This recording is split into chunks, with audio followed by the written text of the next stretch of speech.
Okay, good evening and welcome everyone to the regular meeting of the Flagler County Board of County Commissioners for today, May the 20th. It's 5 o'clock. We're in the Government Services Building. I'm going to call this meeting to order and ask if Commissioner Hanson will lead us in the Pledge of Allegiance. Please join me as we salute our flag. I pledge allegiance to the flag of the United States of America and to the republic for which it stands, one nation, under God, indivisible, with liberty and justice for all.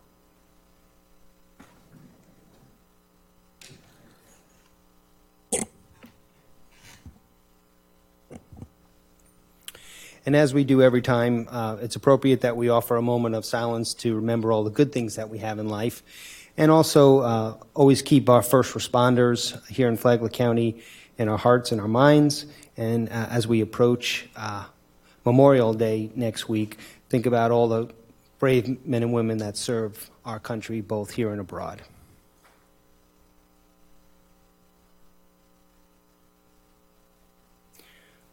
Okay, thank you.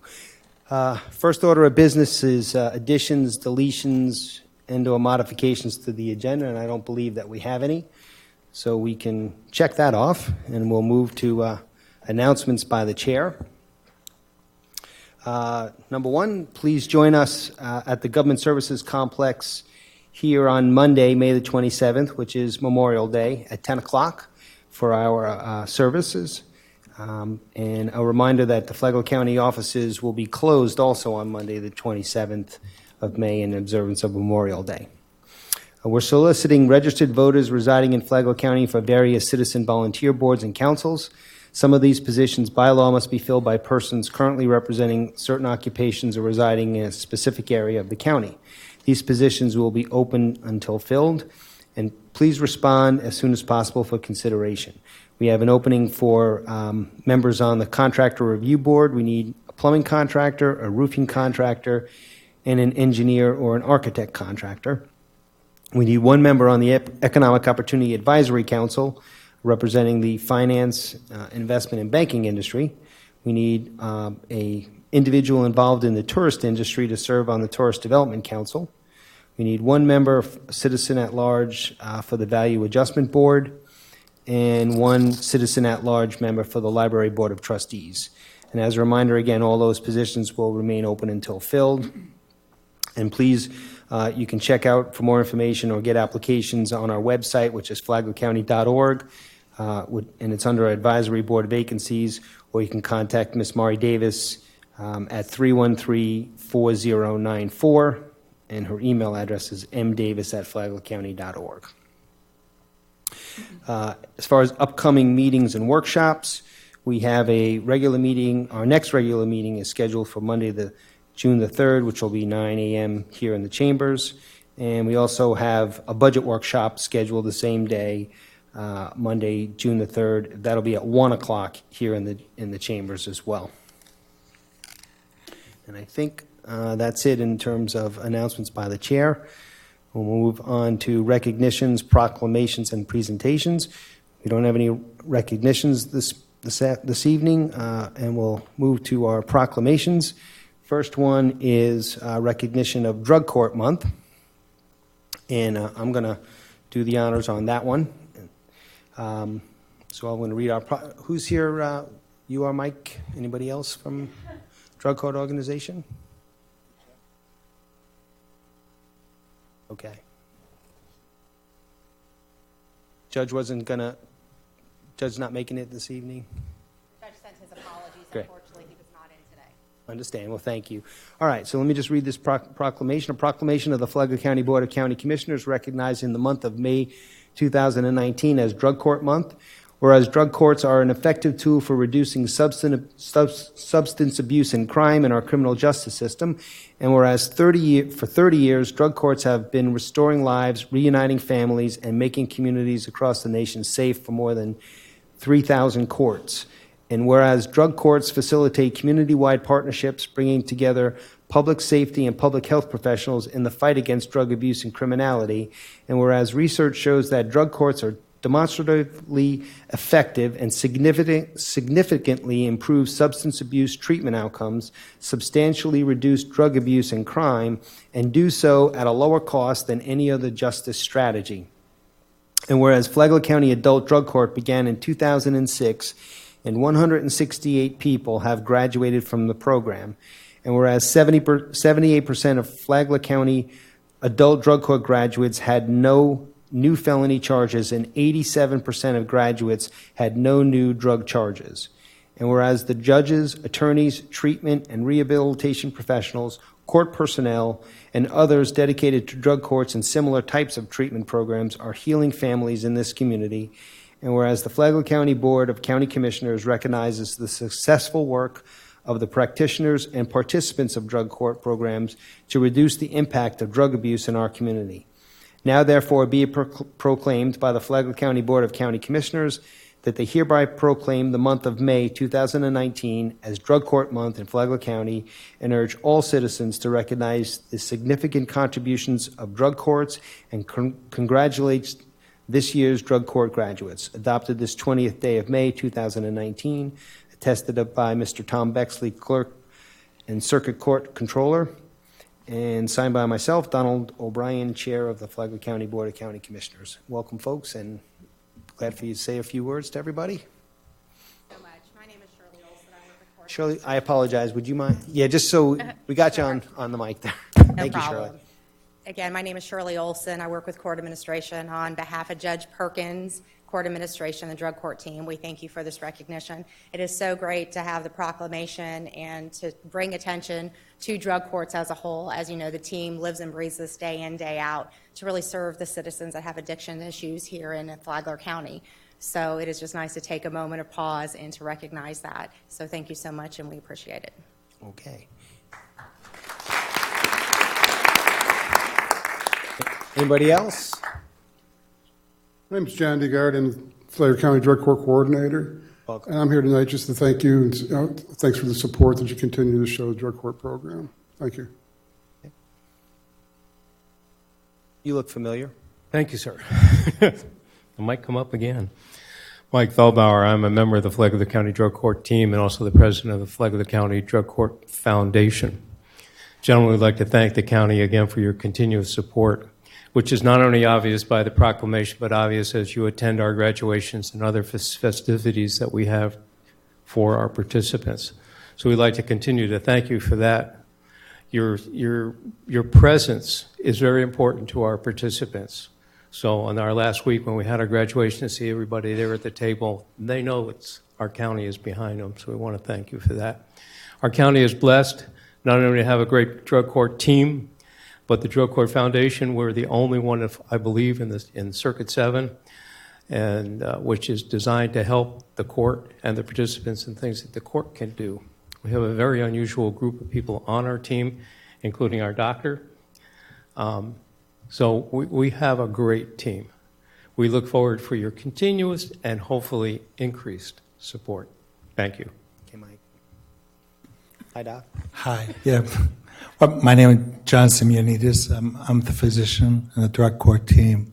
And I just like thank you. I'd like to thank the county for the support that you're standing behind us because we need your help. It's a big problem we have in this county, like anywhere else in the United States. And we are we're lucky just to be part of the solution. We're trying our best, but we can't do it without your help.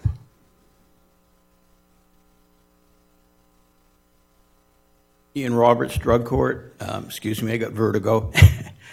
Just want to say that we need the support of the county, need the support of the city, and we're glad we're getting it. Thank you. Thank you. Thank you all.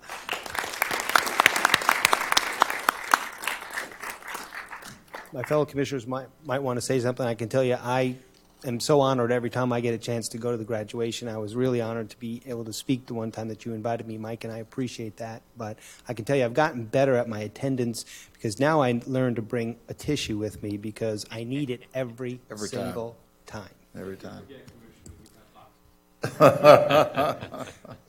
I think it's kind of unique that I believe, Mike, you're the one that pointed out that we're the only drug court that actually has a doctor on board. Is that true? I mean, I think I picked that up.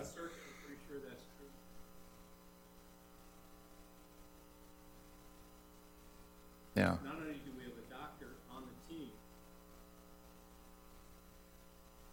Yeah. so we're double blessed. Yeah. Bless you, Doctor. Can we get a photo with y'all? Say something real quick. No, I want to reiterate what Commissioner Hanson said, to have the complete balance that you guys have on the Drug Court Foundation. It's just, it works. I mean, it's smart, and it's what's going to help these individuals succeed. And certainly, we're seeing it in the numbers as they come through it. Very proud of this organization, even though, Mike, you kicked me off of it.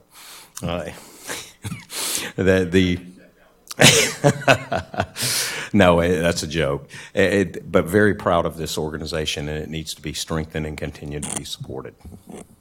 Right. I'm always tremendously impressed when I attend the drug court, and I feel really privileged to be able to look into the lives of these people who are helped by drug court, and we get a real personal view of the problems that they face and how they are able to overcome them. So I think it's a wonderful effort that you guys do.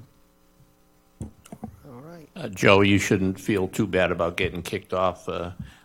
I was reminded that I wasn't at the last graduation, which is the first one I've missed in 7 years. So it's a tough group we're dealing with here. They're hard.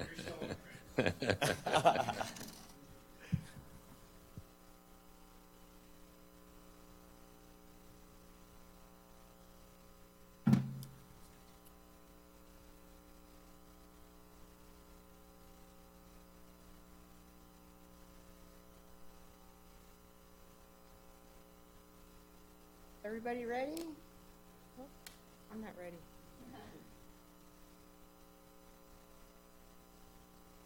Now we're good. Here we go. Just a couple more. Keep smiling. Thank you so much.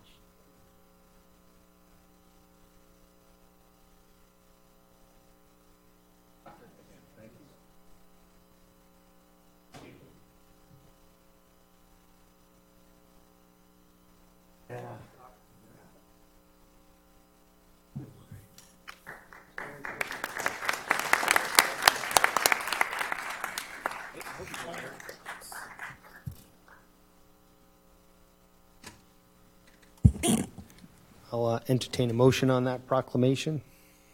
Recommend approval. Second. I have a motion and a second. All those in favor, please signify by saying aye. Aye. And that motion carries unanimously. Our second proclamation is recognizing the Flagler County Opioid Task Force here in Flagler County. And Commissioner Mullins, do the honors, please. This is truly an honor. This, We have folks want to come on, Yeah. come on up, too. Double dipping, sir?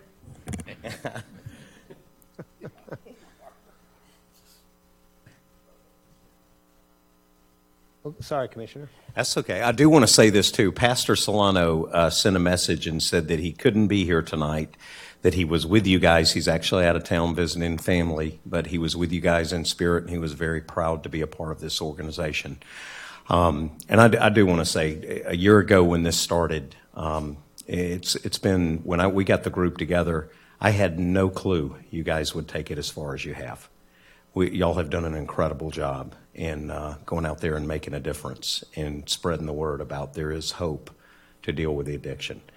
But today, I would like to read a proclamation of the Flagler County Board of County Commissioners recognizing the Flagler County Opioid Task Force. Whereas Flagler County and the state of Florida is in the midst of a public and safety crisis caused by the opioid epidemic and characterized by an alarming rate of opioid overdose deaths. And whereas opioid overdose have recently claimed the lives of far too many Flagler County residents, and whereas the National Safety Council reported on January 14th, 2019, that for the first time Americans are more likely to die from an accidental overdose than from a motor vehicle crash. And whereas opioid overdoses can be prevented and lives can be saved, and whereas we recognize that substance use disorder is a disease, that individuals with substance use disorder come from diverse backgrounds and live every part of our state and furthermore, the recovery from substance use disorder is possible. And whereas the toll the substance use disorder takes on individuals, families, friends, and communities must drive us to do all that we can to reduce its impact and help Flagler County residents lead healthy, successful, and productive lives. And whereas we must come together to build on an existing work and successful initiatives of state agencies, stakeholder coalitions, and community partners to contain the opioid epidemic. And whereas the purpose of the task force is to develop, approve, and implement a comprehensive opioid action plan to prevent further spread of the opioid crisis, to treat and promote the recovery of individuals with opioid use disorder, and respond effectively to avert opioid overdose deaths. Now, therefore, be it proclaimed by Flagler County Board of County Commissioners that they hereby recognize the Flagler County Opioid Task Force and encourages all of the residents to recognize the importance of their efforts in the lives of Flagler County. Adopted this 20th day of May 2019. Thank you. Welcome.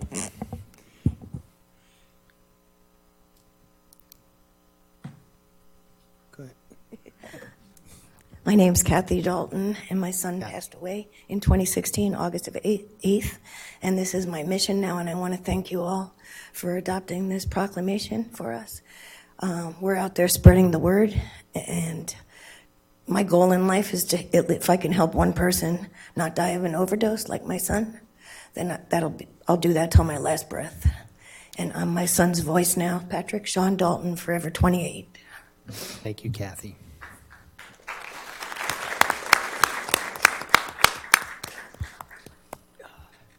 Ian Roberts, I was a firefighter for 12 years. I've never seen anything as bad as it's getting. And fortunately, this county's trying to nip things in the bud. That's all I got to say. Thank you.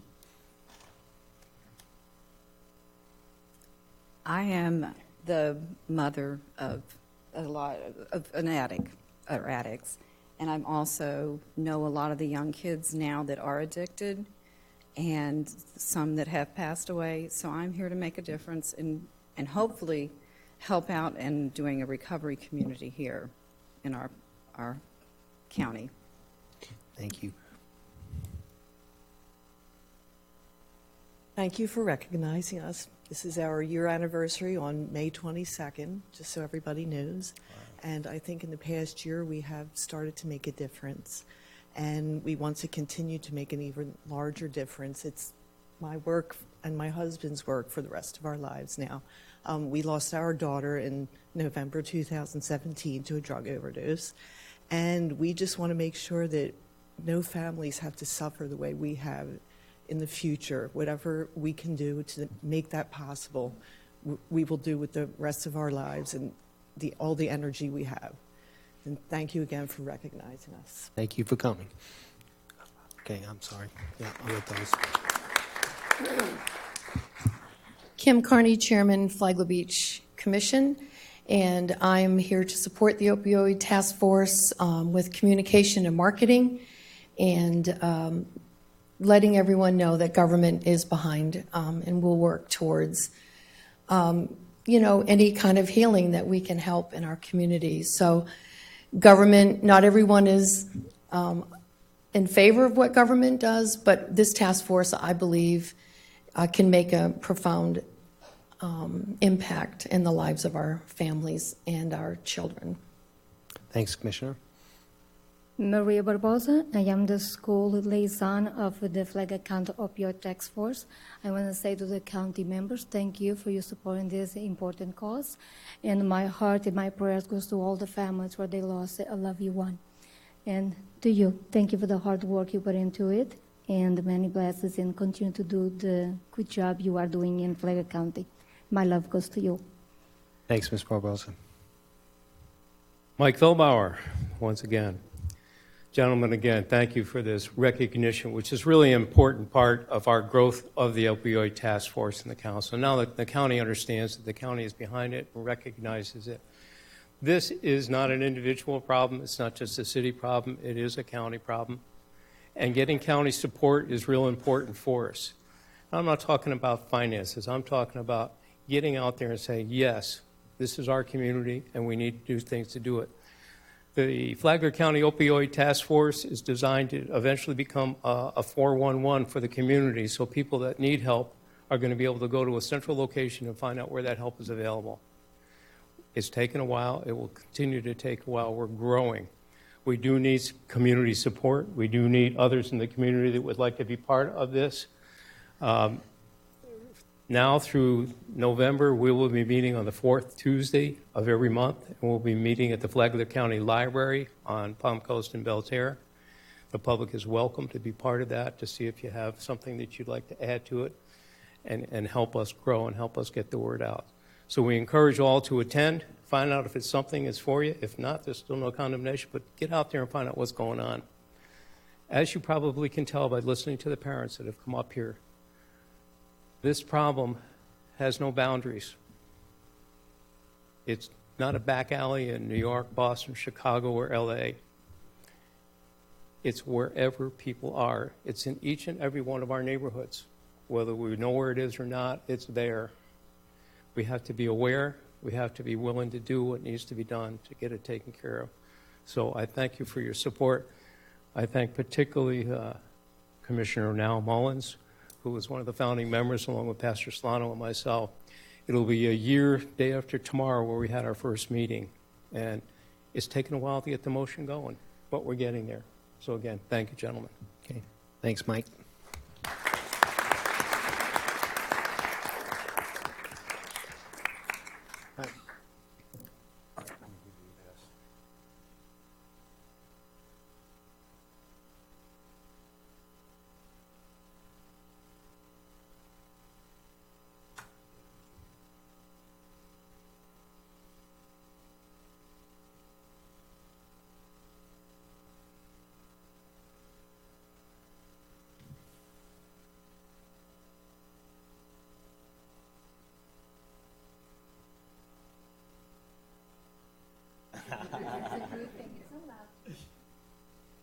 Don't cover up your faces, but if you can hold it up a little bit higher so we have the.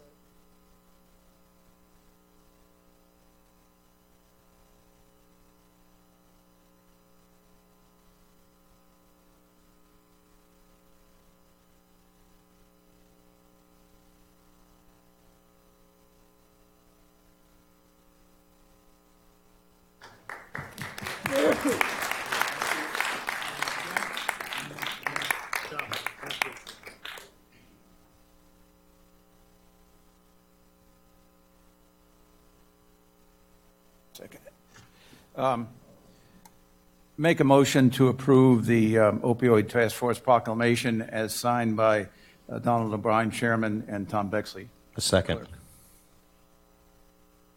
Excuse me, we have a motion and a second. All those in favor, please signify by saying aye. Aye. Aye, excuse me. None opposed. That motion carries unanimously. Our third recognition for this evening is pickleball in Flagler County, and something that's very familiar to us and we support greatly. So Commissioner Sullivan? Any reps from the... Yes.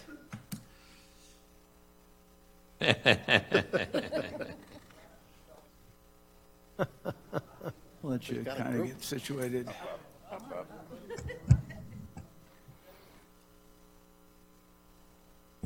Well, Walt, that's good, because I was thinking that might be 3 minutes apiece of speaking time, so made me feel a little bit better this afternoon. I hope we all don't have something to say. That's okay. All right. Welcome.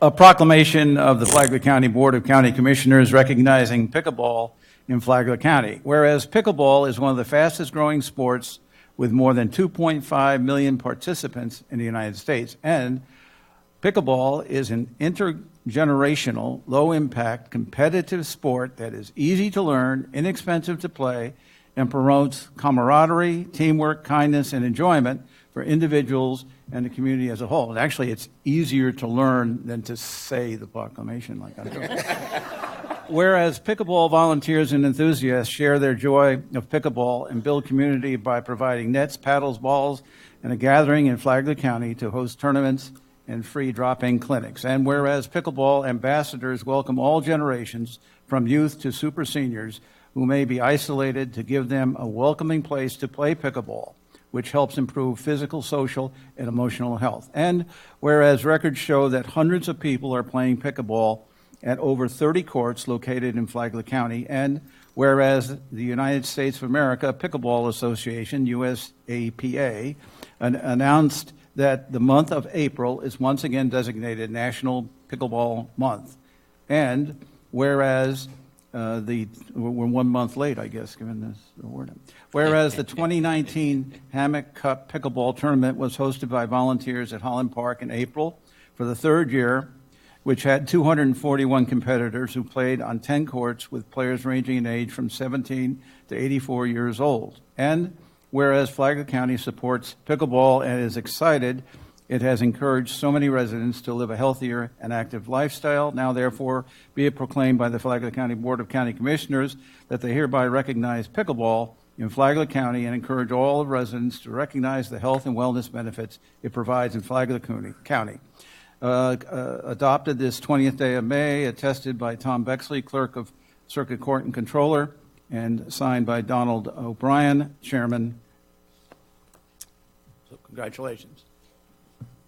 Well, welcome, everybody.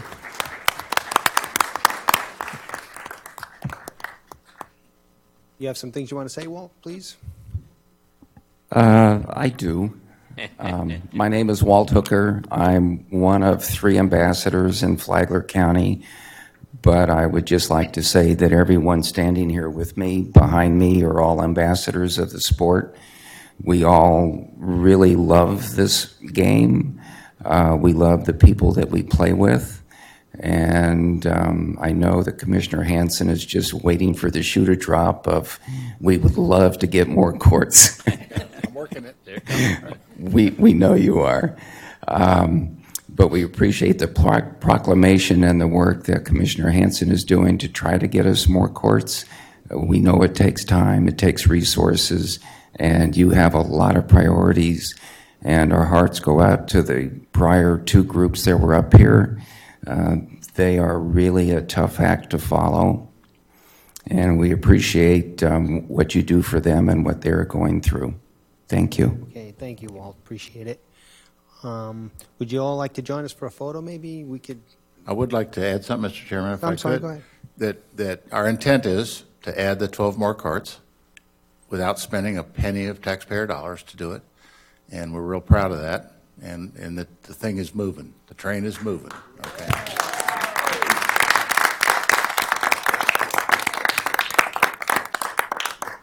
Don't look now, Commissioner. You're sounding like a politician there. Promising stuff with not paying for it. Just teasing. All right, so if you'd like to join us for a photo, we'd appreciate it.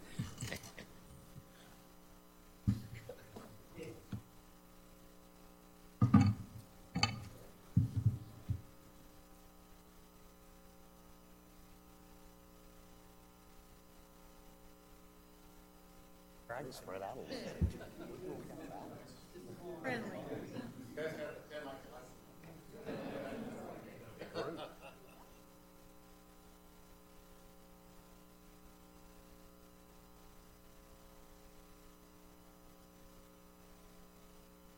Ready?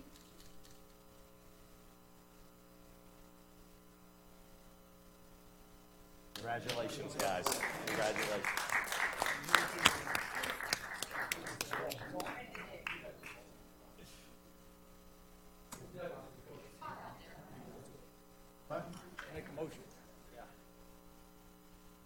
Mr. Chairman, I move that we approve the proclamation recognizing pickleball in Flagler County. Second. We have a motion and a second. All those in favor, please signify by saying aye. Aye. Aye. None opposed. That motion carries unanimously. All right.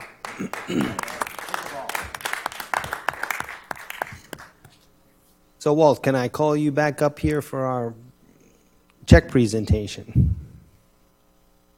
You certainly may. Thank you. This is the 3rd year we've had the Hammock Cup, and the third year that we will be presenting the Board of County Commissioners with another check to use however you would like to in your search for supporting any activity here in Flagler County. We are able to provide you with a check for $1,056.88 as the proceeds from this year's tournament that we've allocated for the county. Super. Very nice. Thank you.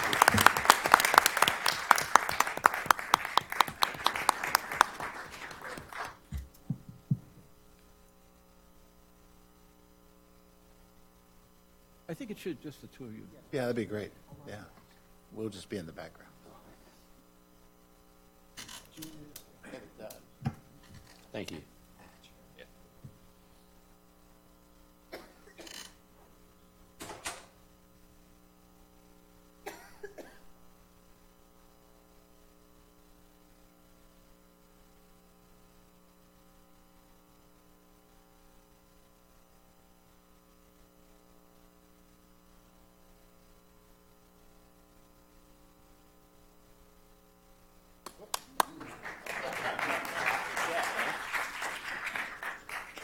Don't lose it. Don't lose it. Don't lose it.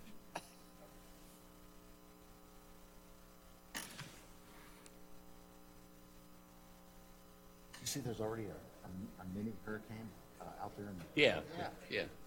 It just kind of muddling along. Didn't know what it wanted to be when it grew up. Exactly.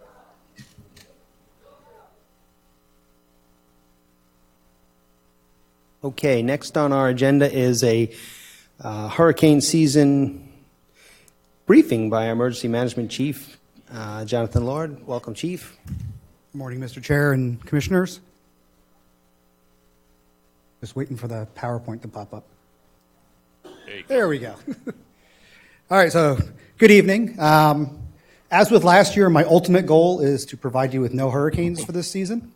However, being a realist, I don't know if I can actually control that. So what does that really mean for us?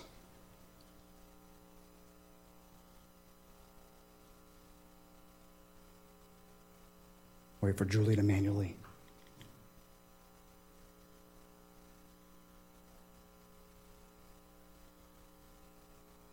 We're good. It took a couple seconds. So as you're already aware, hurricane season runs from June 1st to November 30th. However, hurricanes don't always follow the rules. We actually may get a named storm tonight or early tomorrow morning. That first storm of the season is actually between the Bahamas and the Bermuda as we speak, and it's heading its way towards Europe. So it's a non-issue for us. But nonetheless, that storm is not following the rules for staying within hurricane season. So again, hurricanes can form outside of hurricane season. This could potentially be early. Probably will be a tropical storm at worst case scenario, but they can also form outside of after the end of the season, after November 30th. Back in 05 or 06, if I remember correctly, we actually had storms all the way out through the following February. But again, the most of the time it happens during the season months. And for us, statistically here in Florida, the peak of that season is September 10th, with most of our storms happening between August and October. So that's the most likely scenario for us.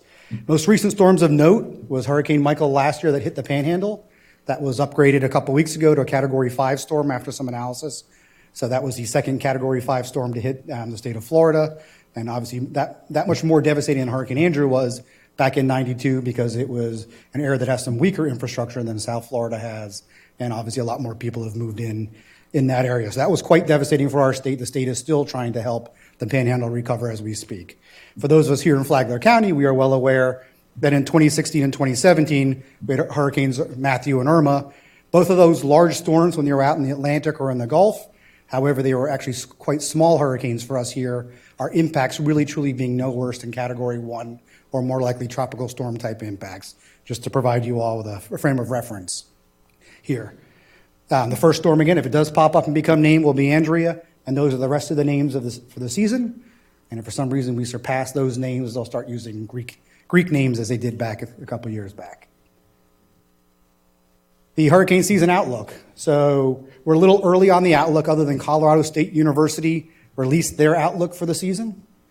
The plus with all of these forecasters releasing their outlook is they get to update it a few months later.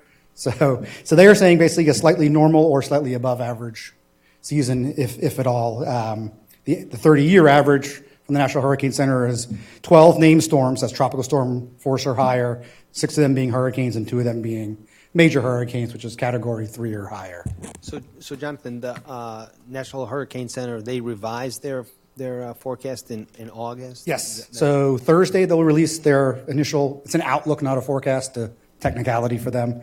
Yeah. This Thursday, they'll release it sometime on Thursday. And then once they've made their way halfway through the season, they get to update it and say, oh, there's been way more storms already, let's make it higher. Or it's been very quiet, let's make it lower. Yeah. So again, it's more of an art, not a science. Right. But at the end of the day, for us here in Flagler County or anyone here in Florida, it really doesn't matter whether they tell us it's going to be a quiet season or a busy season. Because if that one storm takes aim at our community here, that doesn't matter anymore to us. It's just the fact that we are in the crosshairs for that storm. So just some of the main tenets of the outreach program we have going on year-round is having a disaster kit, and we push very, very hard for our residents, as well as businesses and county employees as well, to make sure you have a disaster kit year-round. You can use the impetus of hurricane season to refresh or replace that kit. The traditional advice from the federal government has been 3 days, but as we all know here in Flagler County, it takes a lot longer than that to get power back, especially if it's a decent-sized storm. So we're telling folks 7 days if they can do that. The good thing coming up is the governor last week signed off on legislation to do a tax-free holiday for disaster supplies. That will be May 31st to June 6th. So we're definitely telling our residents to take advantage of that opportunity and also buy here within Flagler County when they do that. Having a plan. So I think as you all are aware, we have a disaster guide that we updated last year, and we're continuing to distribute that at a variety of community events, as well as have those available in the city and county facilities for pickup. In that guide, we tell residents to think about what they would do and what are the kind of hazards they can expect. One of the pages in the guide, as well as on our website, is to determine whether or not you're in a hurricane evacuation zone. Here in our community, we evacuate based on storm surge, the water coming in off of large bodies of water like the Atlantic Ocean, the Intracoastal, or even Crescent Lake. So those are our primary areas we focus on evacuating. And also we provide information in the guides and our outreach events about if you're special needs clients. Chairman, you always mention at the beginning of our meetings if people have special needs to register ahead of time. That way we can have ample time to provide them with additional assistance. One of the newer programs that we started within the last year or two is even those who do not have special medical needs but are transportationally challenged, or we encourage them to register as well. Even if it means we pick them up with Flagler County Transit and take them to a regular shelter, we don't want them to stay at home if their neighborhood's under an evacuation order. So we'll also take those kinds of registrants. We also work on emergency communications. Again, at the beginning of the meeting, Mr. Chair, you mentioned the Alert Flagler system. That's something that's new since the beginning of last hurricane season. We rolled out the new Alert Flagler system, and that has been doing very well. We have tens of thousands of registrants already in the community, and I'd love to have every single communications device voluntarily registered if we could within our community for any kind of emergency alerts. We've been working very closely with the Department of Health with the special needs shelters, the Humane Society, and the school board, working through the shelter setups, as well as making sure we can take care of pets in a couple of the shelters so people can evacuate with their domestic pets. We also encourage folks to review their personal and property insurance, and even if they're outside of flood zones, encourage them to get be a part of the National Flood Insurance Program. We've also, with the help of the IT department and our communications department, have done some pretty big updates to our website. There's updates even as recently as a couple of weeks ago, so we make sure we keep that up to date and encourage folks to visit that site regularly. Get Involved, one of our hallmark programs that we're very, very proud of, that we resurrected when I joined the team here last year, was the Community Emergency Response Team, or CERT team program. We do that in partnership with a state grant, provides us a little bit of funding, as well as some funding from you all, the board, and a partnership with Flagler Volunteer Services and Flagler Fire Rescue, along with emergency management, to put on these no-cost classes to the public. We actually have a course going on as we speak. We're in the middle of it right now. It's currently on Tuesdays and Thursday evenings with a graduation on Saturday. We take a break in the summer because some of it's outdoors and it's just too darn hot. In the fall, we'll start up again, and we're attempting to do 3 classes a year of that, and we can handle about 40 people per class. So we've already trained hundreds of folks within the last year or so. So we're very excited about the growth in that program.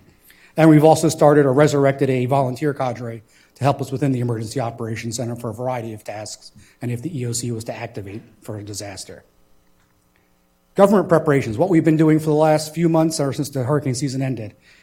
All of our new county employees, as they go through orientation, have to take some FEMA mandated training that we do an in-class training. It's actually online training, but we offer it as an in-class setting in partnership with the Human Resources Department. And then we also do a little quick 30-minute session with them about personal and preparedness and their role of county employees in a disaster. We've been meeting with all of our partners throughout the year, including as recently as this morning with the school board, talking about sheltering, points of distribution, evacuations, and things like that. We work with our partners and state agencies. Actually, last week, I was at the statewide hurricane conference meeting with a lot of our state partners, talking about new policies and procedures and ways that various state agencies can provide assistance back here in our county. And we work regularly with our municipalities and our nonprofit groups to make sure they're part of the fold as well. We are rolling out this year a brand new disaster management system that we were able to get some state funding to help us offset the costs with. So instead of passing papers around the Emergency Operations Center, we'll actually use a consolidated disaster management system that's a standard throughout the state of Florida. All 67 counties are now on board that system, and we are a part of that now. Is that the Web EOC Yes, sir. system? That's the new Web EOC system. We also done some exercises. We had a call center exercise to practice setting up the call center in the Emergency Operations Center. Coming up on June 20th, we're doing a mock activation of the Emergency Operations Center to help refresh people on that new Web EOC system, as well as walk through some new procedures we've developed. Critical facility preparations that have happened since 2017. So a lot of this is tied to money we received through the federal government after the last set of hurricanes. We've had a couple fire stations that we've hardened with windows, doors, and roof straps, as well as a couple community centers. A couple of school shelters have additional generator capacity, adding to our ability to shelter more people within those shelters. And we've put generators on potable wells for water systems, as well as lift and pump stations. On the right-hand side, you'll see a few more fire stations getting generators, as well as a couple more community centers, the inmate facility, some more lift stations, Bunnell and Palm Coast City Halls, the hospital, and the Humane Society getting additional funding, where we've partnered with those entities, as well as the federal government to get us some funding to offset a significant amount of those costs. And this is on top of all the other things that the municipalities are doing themselves. That fund as themselves, well. correct. Right. Yeah, this is making use of that percentage of funds that the federal government gives us after disaster to try to further harden our critical facilities. Just the upcoming or in progress, are they all funded? Yes. Okay. They're all funded. Some of them, if they're county projects, you all put up some matching dollars because the federal government requires a little bit of match, but a huge proportion of that is, the overwhelming majority of that is funded by the federal government. So it's good to see some of those tax dollars coming back into our community.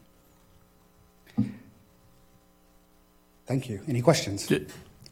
Are we going to get better cooperation from some of the places that had already handicapped people at them and stuff like that? I think we had a couple problems over the last couple of years. They didn't evacuate the people. I had a very blunt heart-to-heart with some of them last year, and in 3 weeks or 2 weeks off the top of my head, I'm actually inviting them all to come have a sit-down with me, and we're going to talk through that again, remind them of their legal requirements to take care of the individuals that they take care of on a regular basis. Just because a storm comes doesn't mean they get to walk away from their clients, and we're going to be very blunt about their legal responsibilities. That was scary with the last two storms. Very much so. And unfortunately, we're not the only community that happens in.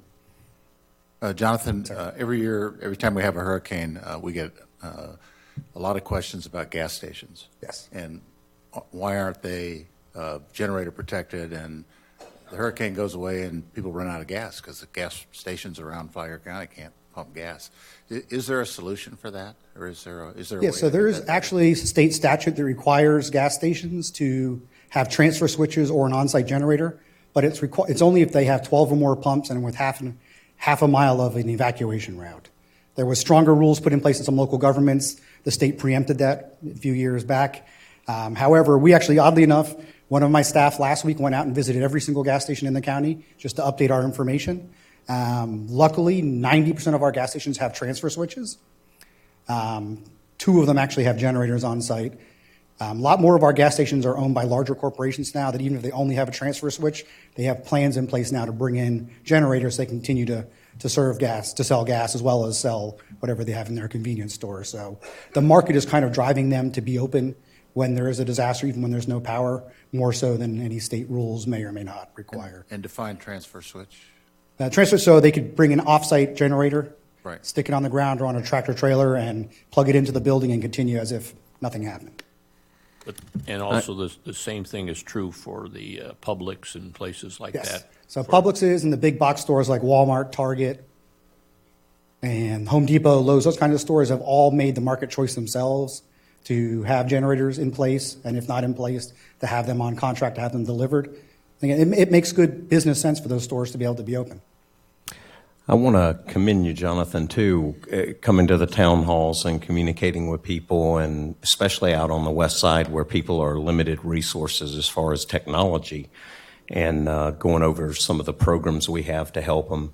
I do want to reiterate, the west side, they've got a gas station out there that needs a generator. I think a lot of the problems that the last hurricane that I heard when I was campaigning was that they had generators, but they couldn't get to gas. So maybe making a requirement for that when we're in an area like that to have the gas stations, and maybe even us just getting out there and talking to them and helping them find ways. With Hurricane Michael, again, providing gas to private citizens is not something the state government really gets involved in, doesn't really want us to get involved in, but making sure that we can offload responders' needs and using the county fuel facility, or even the DOT with Hurricane Michael set up fueling stations for government agencies, offloading the need for those entities to have to get fuel from the regular stations. Therefore, the regular stations could provide more fuel to the public. Right. So there's a lot of that went on with Michael. Some of that was the first time the state had kind of taken on those kinds of roles, and they've codified a lot of that recently to help support us. That gas station out there is one in particular out on 305 that needs to have a generator for the public to use out there, because that was one of their problems I heard over and over. They couldn't get in town to get gas, and they couldn't keep their generators running. So, but overall, you guys are doing a great job. I appreciate it, sir. And we've paid some particular attention on the west side, because I know in some of the previous storms, we opened up points of distribution, and they were really only east of US 1. We've been chatting to a couple of property owners that have some large dry lots out there, and one of them in particular has been very eager to partner with us. So if we were to do points of distribution for food and water and tarps, we actually have a plan in place now. We could actually use one of those sites out west instead of having folks drive all the way into the airport, for example. Okay. Thank you, Jonathan. Thank you, sir. Thank you, gentlemen. Okay. Next up on presentations is a discussion of our hurricane reimbursement. This is as a result of questions that commissioners had at our last meeting, and we had asked Mr. Cameron to come back with some information, and I guess he delegated that to you, huh? You got this short straw. Thank you. Thank you, Lori Lori. Bailey Brown, Financial Services Director for Flagler County. And I've asked Brian Eichinger, our budget analyst, to come. Brian's done a lot of the heavy lifting and basically just getting in and figuring out what needs to be done to get our funds returned from FEMA and state. So sorry that's a little small. We handed out some handouts, but the email that went after last meeting explained there was $500,000 we've received related to Hurricane Matthew. Hurricane Matthew, if you remember, occurred in October of 2016. Of that $5 million that we've received, 3.5 of that was for Category A and B projects, which is the emergency response. Just under $1 million were for our dunes, the dune restoration. We had project worksheets created specifically for the dunes. And let's see, we still have $500,000 out there that we're still in process of requesting related to the dune project. The blue, highlighted in blue, were all of our project worksheets related to road projects.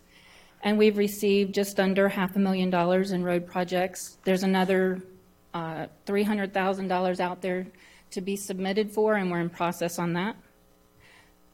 Category E and G projects, those were for the most small projects, so we've received the funds and are substantially completed with all of those projects, except for the dune walkovers, which will begin later this summer, potentially. So we have funding for a project there. So that's Hurricane Matthew. Hurricane Irma, a lot less activity. I'll tell you, Hurricane Matthew and Irma were each treated very differently for processes and receiving reimbursement with Hurricane Irma.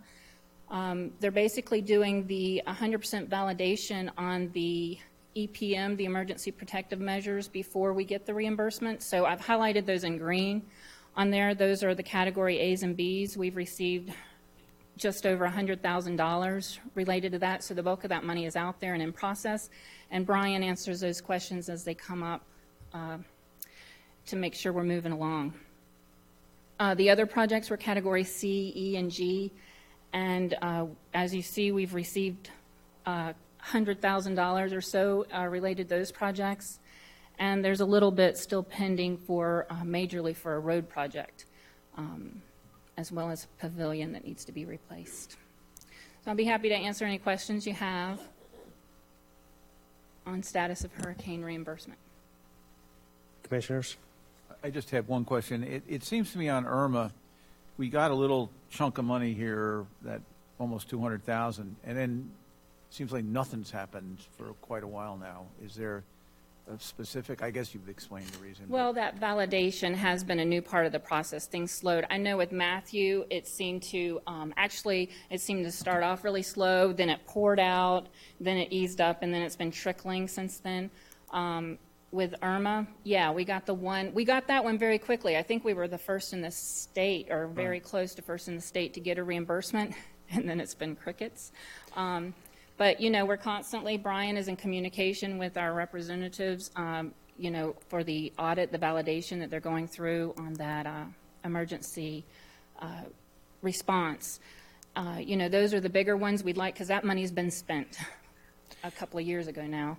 And we'd like to get that money back, of course, first. The others are projects that are either in process, either we're still spending the money if it's a small, or we've got to spend the money first and then get it. I mean, the long and the short of it is we're out on the Irma side, just on the basic, on the debris cleanup side, close to $1 million if you add the three buckets up. And oh, yeah. So I guess my question also for you, Lori, Mr. Cameron, is this something maybe the commission should write a letter to our state reps and also our congressman and ask them if we can get some help on this, or is this normal course of business? I'm just unsure about where we stand at this point. There's been a lot of talk, obviously, and it was devastating, Hurricane Michael in the Panhandle, and it seems like a lot of that stuff's been prioritized and gone to the top of the list, which I get, because there's a lot of rural counties you're dealing with there, critical infrastructure, but, you know, how long do we sit on our hands waiting for what I consider, I thought that money would come in first, you know, on the debris cleanup. I mean, that's pretty standard. So, actually, your Category A stuff should come in first because it's the easiest to define, and you know exactly what procedures you need to do to get it. Right. My experience is that most of the time when there are substantial delays, it's usually at the state level. Mm-hmm. Money comes in wholesale to them, and then they distribute it out. It certainly couldn't hurt. Our Representative Senator Hudson and Representative Renner have been very successful in looking after the interest of the county, and this would certainly be something that they could help with. So I suggest that we do that. If it's a Washington problem, you know, Congressman Waltz has expressed a desire to help us anytime that we need those things. So let me identify the locus of the problem, and then we will marshal the resources. Mr. Chairman, I think it's just kind of funny to note that the head of the DEP came to Flagler County and briefed us on this new validation and how it was going to speed up the process. So it's humorous. Oops. Humorous. Right. Yes, sir. I'm from the government, and I'm here to help. Right. Okay. Any other So questions? you're going to hold me to what I Commissioners said, huh? for Ms. Brown? No? Okay. All right. Thank you, Lori. Okay. We have a bit of a, not dilemma, but challenge with respect to our agenda. We have a time certain item on here, which is item 8B. Time certain for 6 o'clock. It's 5 minutes to 6. If we go down the path of community outreach, we're not going to get there. We'd have to stop after a couple of minutes. So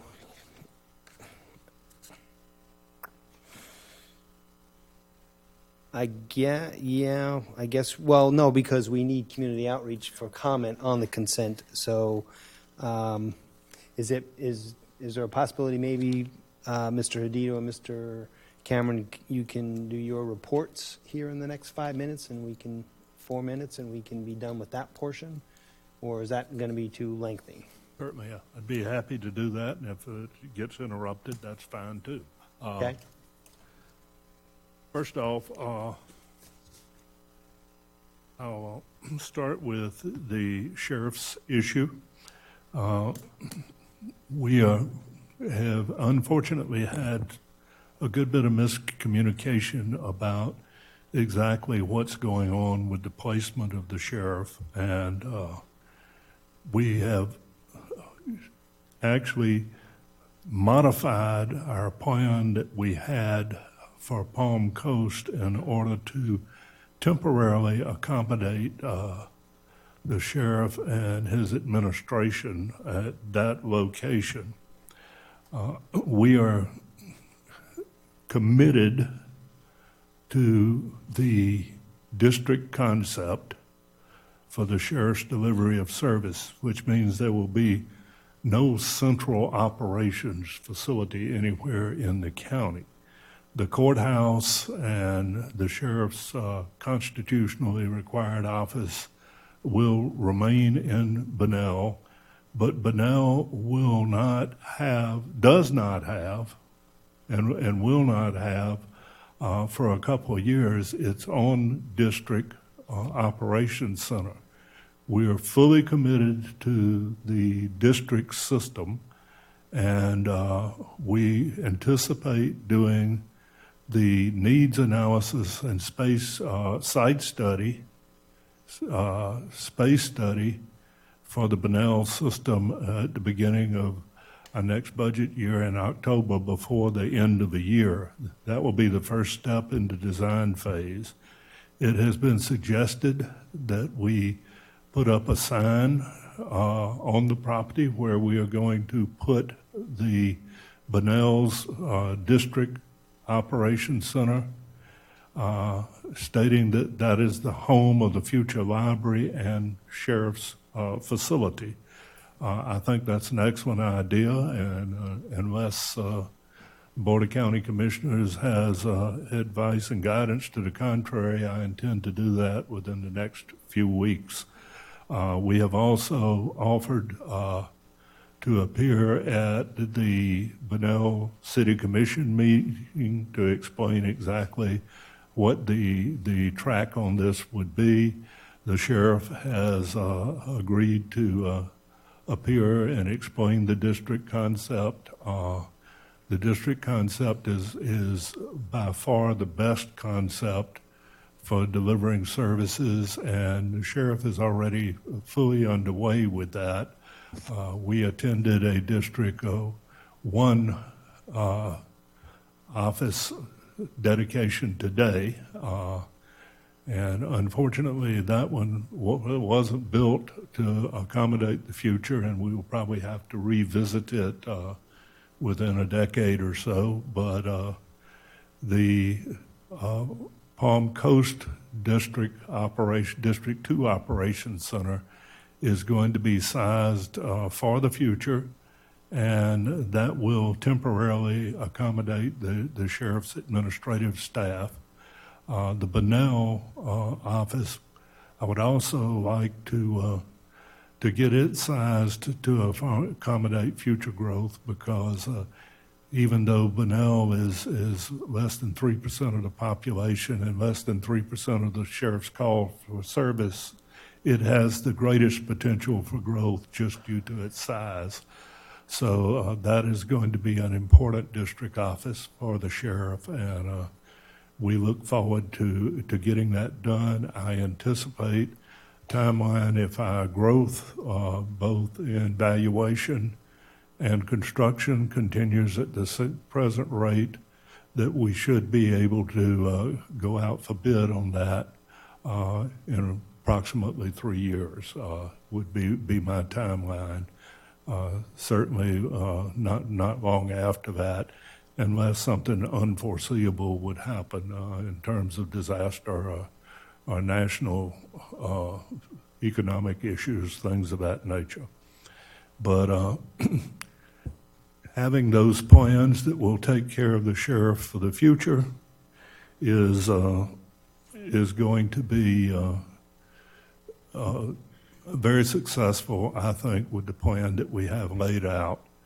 The problem that we have and continue to have is the short-term solution.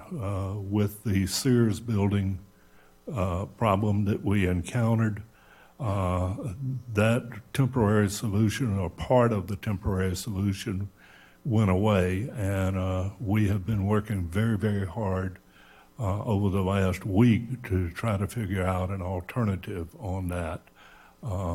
It is, if we can't figure out something overall to settle this truly dysfunctional situation that the sheriff finds himself in, it's probably going to be an expensive short-term solution, because when you start leasing property that would accommodate this sort of operation for a short term, it's usually costly. But we're exploring every possibility, and we have some ideas to fix a piece of it, but the piece for his folks that are presently accommodated at the courthouse, we have zero possibilities on that right now. Okay. I would like to point out, too, that the sheriff's investment in technology continues to pay great dividends. He's used some of his instant identification to take some really pretty serious characters off of the street, and I think we should continue to support and encourage him to use that technology to save us long-term money for the county. And that takes us to a little after 6. Mr. Cameron, one thing I want to reiterate, I have had a tremendous amount of people reaching out in my district, very concerned about Bunnell being the county seat, and feeling like it's being ignored, or they're losing something that should be in the county seat, which by the law it shows. I know we're talking about evolving and we're growing and things are happening, and we all understand that that's going to happen. We all understand we can't stop growth, but one thing I'd really like to move forward in consideration is Bunnell's a special place. I reside there. I love it. I love the quaintness of the area, but it is the county seat, and maybe in putting the sign up or putting the location and identifying it, and I'm going to be very transparent about our progress on it. I'm going to be talking to the community regularly. I'm going to be speaking to them. I want to make sure that we maybe include in there, if it's possible, that the Bunnell office, the county seat of Flagler County, or something that we can put in there to recognize how special that city is. And I think the operation, and I know I've got to get out of calling it that, the District 3, is that the correct term? Correct. District 3 office, how special that's going to be in the technology that we've discussed and possibly putting there and it being state of the art. That's concerning. But I think just keeping in mind of what is going on as we grow and being conscientious that the history is an important part for this community. Well, Commissioner, Bunnell certainly has a rich and vibrant history, and it's very, very important to Flagler County, that history. And it's incumbent on all of us to recognize that and to preserve it and enhance it if possible. And it is important that we find some property value and some industry that can help to support Bunnell, because small towns tend to be economically challenged as growth happens, and that's something that we have to be aware of. We certainly, and I personally certainly, want to do nothing that ever challenges a rich history in an area. And Bunnell is the county seat for a long time, ever since the Espanola kind of withered away, and we want to make sure that Bunnell has a good history. I watched Hastings down the vine, and I think the county seat and the recognition of the seat is essential to keep the city of Bunnell from getting under the same pressures that cause that. And it's unfortunate that the communications on the sheriff's district office got off to a very bad start, but everyone on this board and myself are committed to maintaining the rich culture that Bunnell has, and to support them in all of their activities going forward. I do want to commend you too. To have a building that's been built, you guys got to remember where we're coming from. To have a building that was built less than 5 years ago that is now deemed unoccupable, we can't occupy because of illness. We've got a mess to clean up. And I really want to commend staff on working hard on getting it cleaned up. But understand the whole way through, they're going to be communicating with me, and I'm going to be relaying it because I am a transfer to it. So it'll continue to be watched and looked at, and they want to see it represent the county seat like it should. Okay, I'm going to move us along to item 8. And thank you for the we can continue this. It's just I want to try to keep us on track in terms of what our requirements are here. So we're going to move to item 8B. It's a time certain item. It's I guess we're starting with Mr. Cameron. Is your intention to do all three of these 8B, C, and D together here? Is that what the time certain is for? Or is it? Yeah, I'm just double checking the numbers to make sure that I give you a correct answer. Excuse me? I said I'm just double checking the numbers to make sure I give you a correct answer. Yes, sir. Yes, sir. We're going to tackle 8B, C, and D, correct? That's correct, sir. That's part of our item here. Okay. All right. Item 8B is plantation-based status report. Ms. Murphy, welcome. Good morning. Excuse me. Good evening, Commissioners. Julie Murphy, Flagler County Public Information Officer. I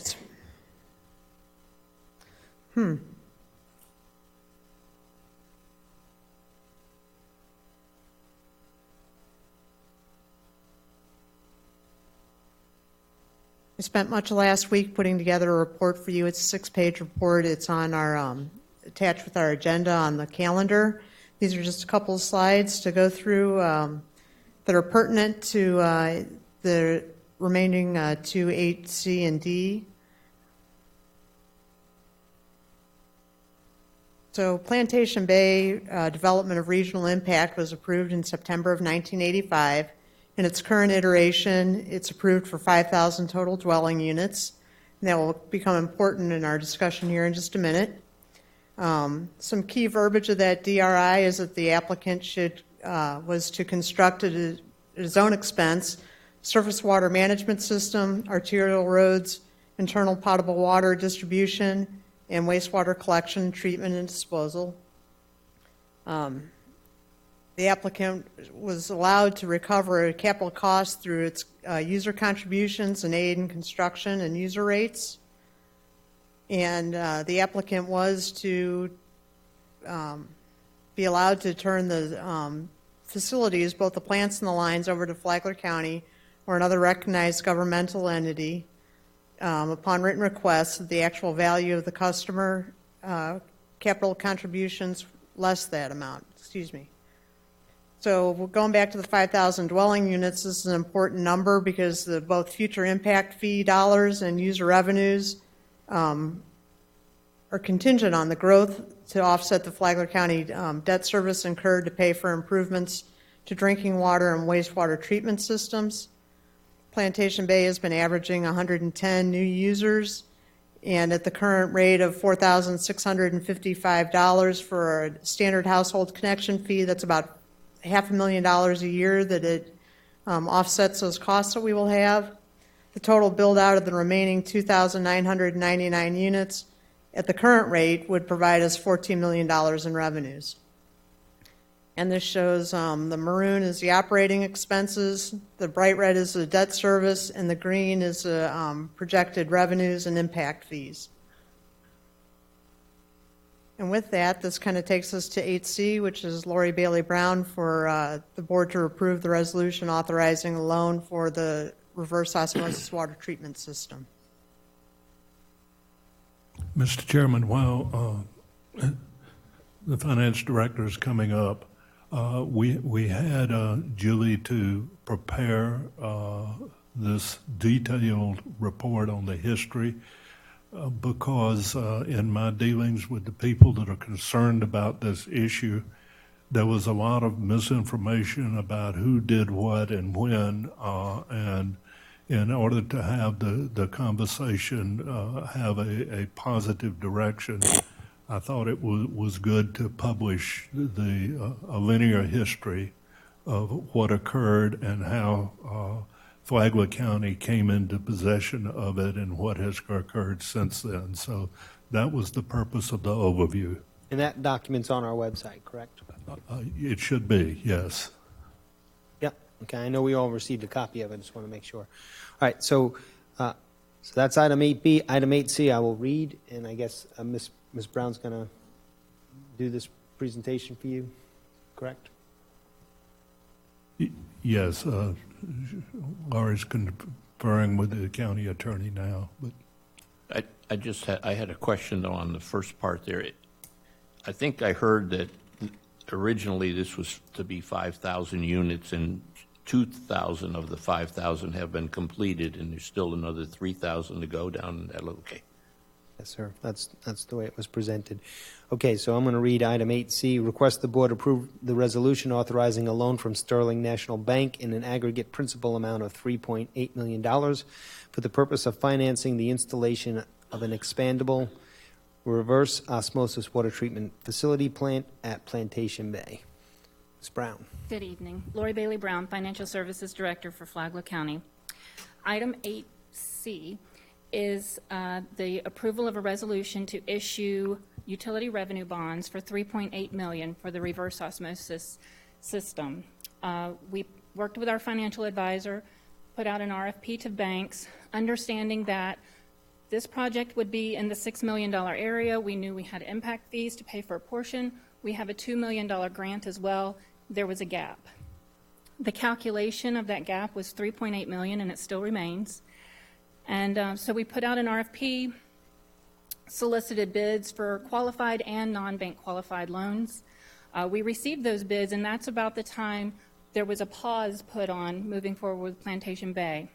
We also had a bid out for construction of this improvement. So during the pause, we were able to double check the numbers, make sure everything is in good standing so that we can move forward with this project, the water project, if you will, not the wastewater project, which is underway. So we went back to the banks, looked at those loans. Some things happened within that month or two of the pause where we knew that there would be more financing on the plate of Flagler County for this calendar year, moving us into the non-bank qualified area. A little higher interest rate, but fortunately we received rates in both categories. It was recommended that we go with Sterling National Bank at 2.99%. Also understanding that Bond Council has been working on this, drawing together the resolution, working with DEP, the SRF loan that we have outstanding. They are primary on it, making sure all the bases are covered, and they've done so to present the resolution that's attached here this evening. If there's any other questions about this loan, the next item, of course, is the bid award for this contract. This loan, understand, is part of the funding to be added with the grant. and the funds of the utility to endeavor that project. Mr. Chairman, I just would like to add to that presentation that this project had been approved to move forward, and I halted it until I could make sure that we were going to be able to service the debt out of the existing income stream, and that we wouldn't get in a situation where we'd be required to raise rates because we can't get the rest of the county to subsidize this. It has to stand on its own. So it's actually coming back to you and moving forward again once I was able to get the financial analysis completed. So we'll go ahead, Commissioner Sullivan, we'll go to you first. Right. I just wanted to make a couple of comments. I've been involved, not as an elected official, but here in the county, been aware of what's been going on with Plantation Bay water system for over 10 years now in various positions. Here's the problem. When this was initially brought before the county and we made the deal with Benel to fix the system, we paid $5 million too much to buy the existing system. It was a secondhand system brought down to the county from New Jersey. It was worth less than $1 million. That's where we started. Why we made that decision is pretty clear. There was a lot of pressure from the owner and from the fact that and from this commission that we had to do something or the people would be without water. So there was a lot of pressure brought forward. Go ahead. We know it's a bad deal, but we got to go ahead anyway. So that's what we did to get to where we are now. In the meantime, we've been spending money to Band-Aid the system, so on and so forth. The reason I bring all this up is look at where we are right now.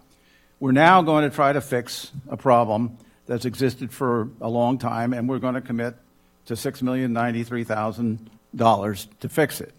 And I feel bad that I've been put in a position again now as a commissioner to say because of the pressure to get this done, we're faced with another situation where we're going to spend a lot of money. The only reason I'm even thinking about approving this at this point is because we do have a new county administrator, and if that person were not in place right now, there's no way. There's just been too many times we've made decisions like this, and then half a year later, we find out it's a disaster and it's not going to work. Even on the wastewater system, we decided to go the wrong way and what to do first on that, and now we've got a big 500,000 gallon tank that is at the very end of its life and is in danger. So if the other commissioners are fully supportive that we go forward at this point, I guess again, as it was the last time, we're gonna go forward because it's the pressure of the time to do it. But I will say that there's $5 million there left that we got to that we overspent the last time, and that money's still hanging there and was going to have to be paid for. So I just like to get a feeling from the other commissioners based on that history. Are we willing to do it again? That's all I've got to say, and go forward with this at this time. Yeah, I would like to say this. I don't know the history, and certainly I wasn't there to be involved in all that, but I do know one thing. When I got into office, I committed to this community that I would deeply dig into this, and you guys know where it goes. We don't have to relive it all. You know where it goes from there. I have thoroughly looked into the USDA. We've looked into Florida Rural Water. We've looked into many different options. And they all are saying the same thing. This is the solution. I do know we paid too much for it. I've seen the appraisal saying we should have paid $1 million for it, and a week later they paid $6 million. I do know that land was pulled out of it at the last minute, and I think it's a disgraceful show of what taxpayers' money was abused and used by past leadership. But we're here today, and we've got to get this resolved. And I just got an email today from a gentleman retiring from Delta who said he is seriously a top pilot that's seriously looking at Plantation Bay. and wanted to know what the status is there. But it made me realize the residents that already are living there have had to live with this for years. And I think it's time to take action. We need to not waffle this thing around. We don't need to move it around. I'm very confident that staff and the county manager have thoroughly vetted it. I've micromanaged the heck out of them watching this because my name is on it. I would have never put my name on this deal to get it here. But my name is on this now, and I have watched it very closely, and I'm very confident that we're doing the right thing now. We're not taking a water park water system and trying to make it for people's lives. We're taking a water system property and going to revamp it completely. This is a total overhaul that's going to happen. But I don't think it stops there. I think we need to look into why we are even here and investigate and look into the backdoor deals with this thing, because I have heard some crazy, crazy stories from both sides about stuff that got us here. In Bunnell, in here, and with commissioners. And if this was my money and my company, I wouldn't just fire people. I'd be going after them legally. But this system currently is probably the best option that I've seen out there, and it will solve the problem. Commissioners, any other comments, questions? Okay. Mr. Chairman? Yeah. When I first got here, in discussions independently with you and initially presentations and discussions that occurred in this chamber, I felt that I had a mandate to, number one, avert disaster with the wastewater and get us in compliance with the consent order so that we'd no longer be under that, and then do what was necessary to improve the water quality at that location without raising rates. And that's what we have focused on, and that's what this proposal is a piece of accomplishing. And as soon as we get the design back on the wastewater treatment, that'll be the last piece of the puzzle, and we will have fulfilled that goal. Okay. If there's no other commission questions, I'm going to open it up for public comment on this item 8C. Anyone from the public that wish to come forward and specifically comment on this item 8C, please do so at this time.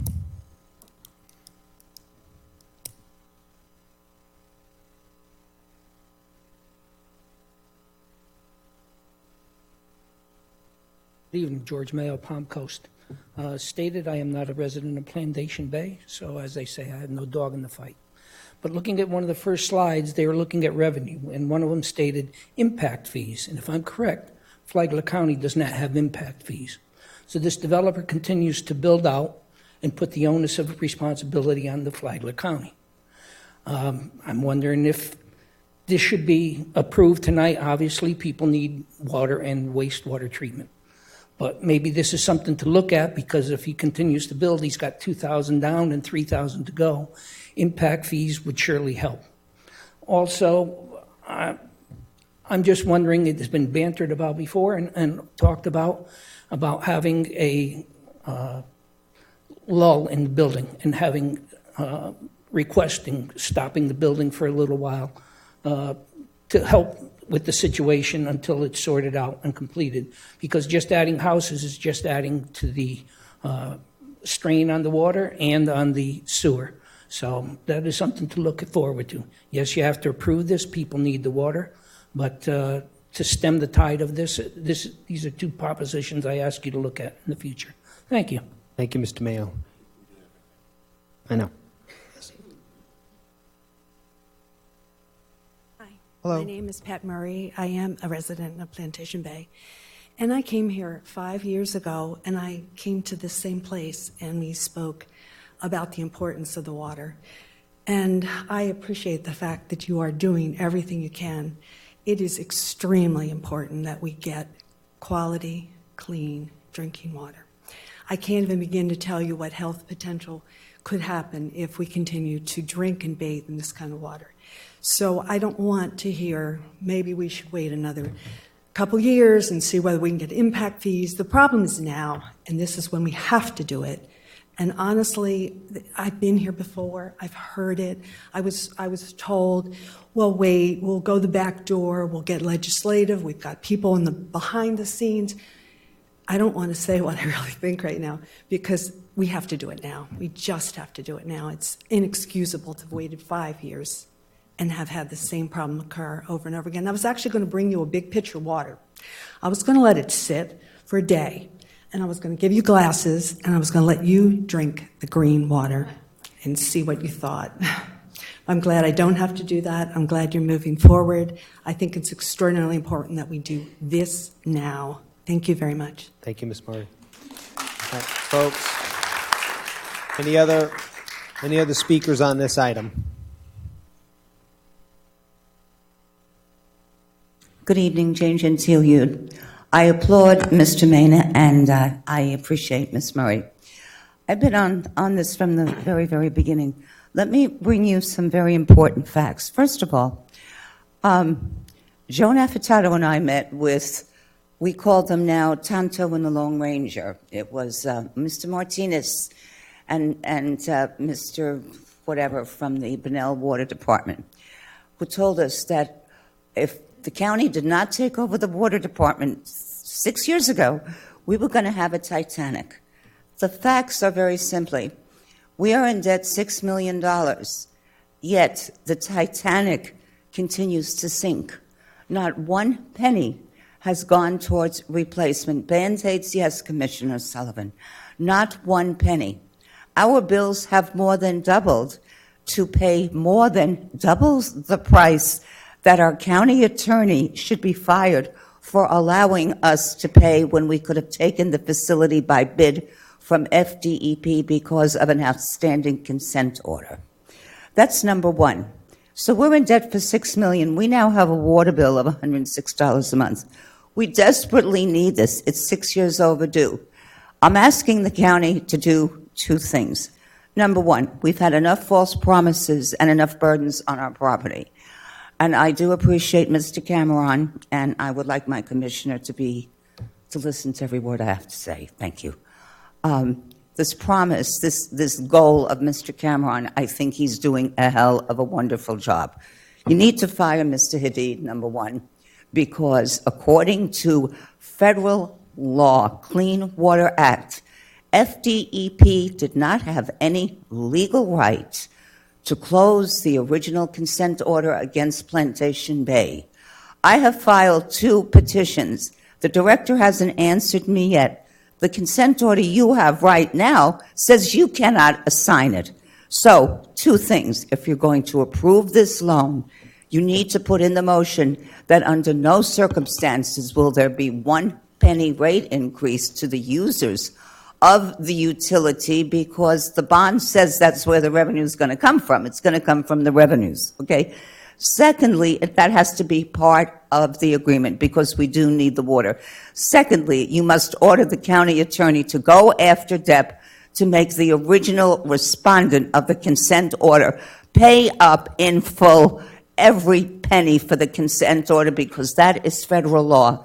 And the consent order that you have right now does not let you give up your responsibility, but they broke the law and let him give it up. This is criminal. Mr. Hadid knows it, and he should be fired. So you must, excuse me, I would read one more second.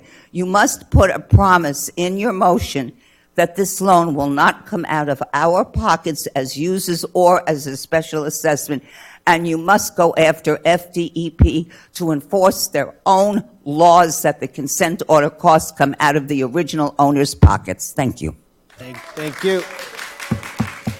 Next speaker, please.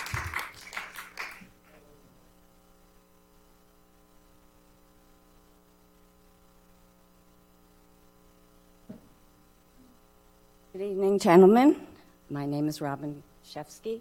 I live in Plantation Bay, and I have suffered from skin disorders for the last 4 years since I've moved here.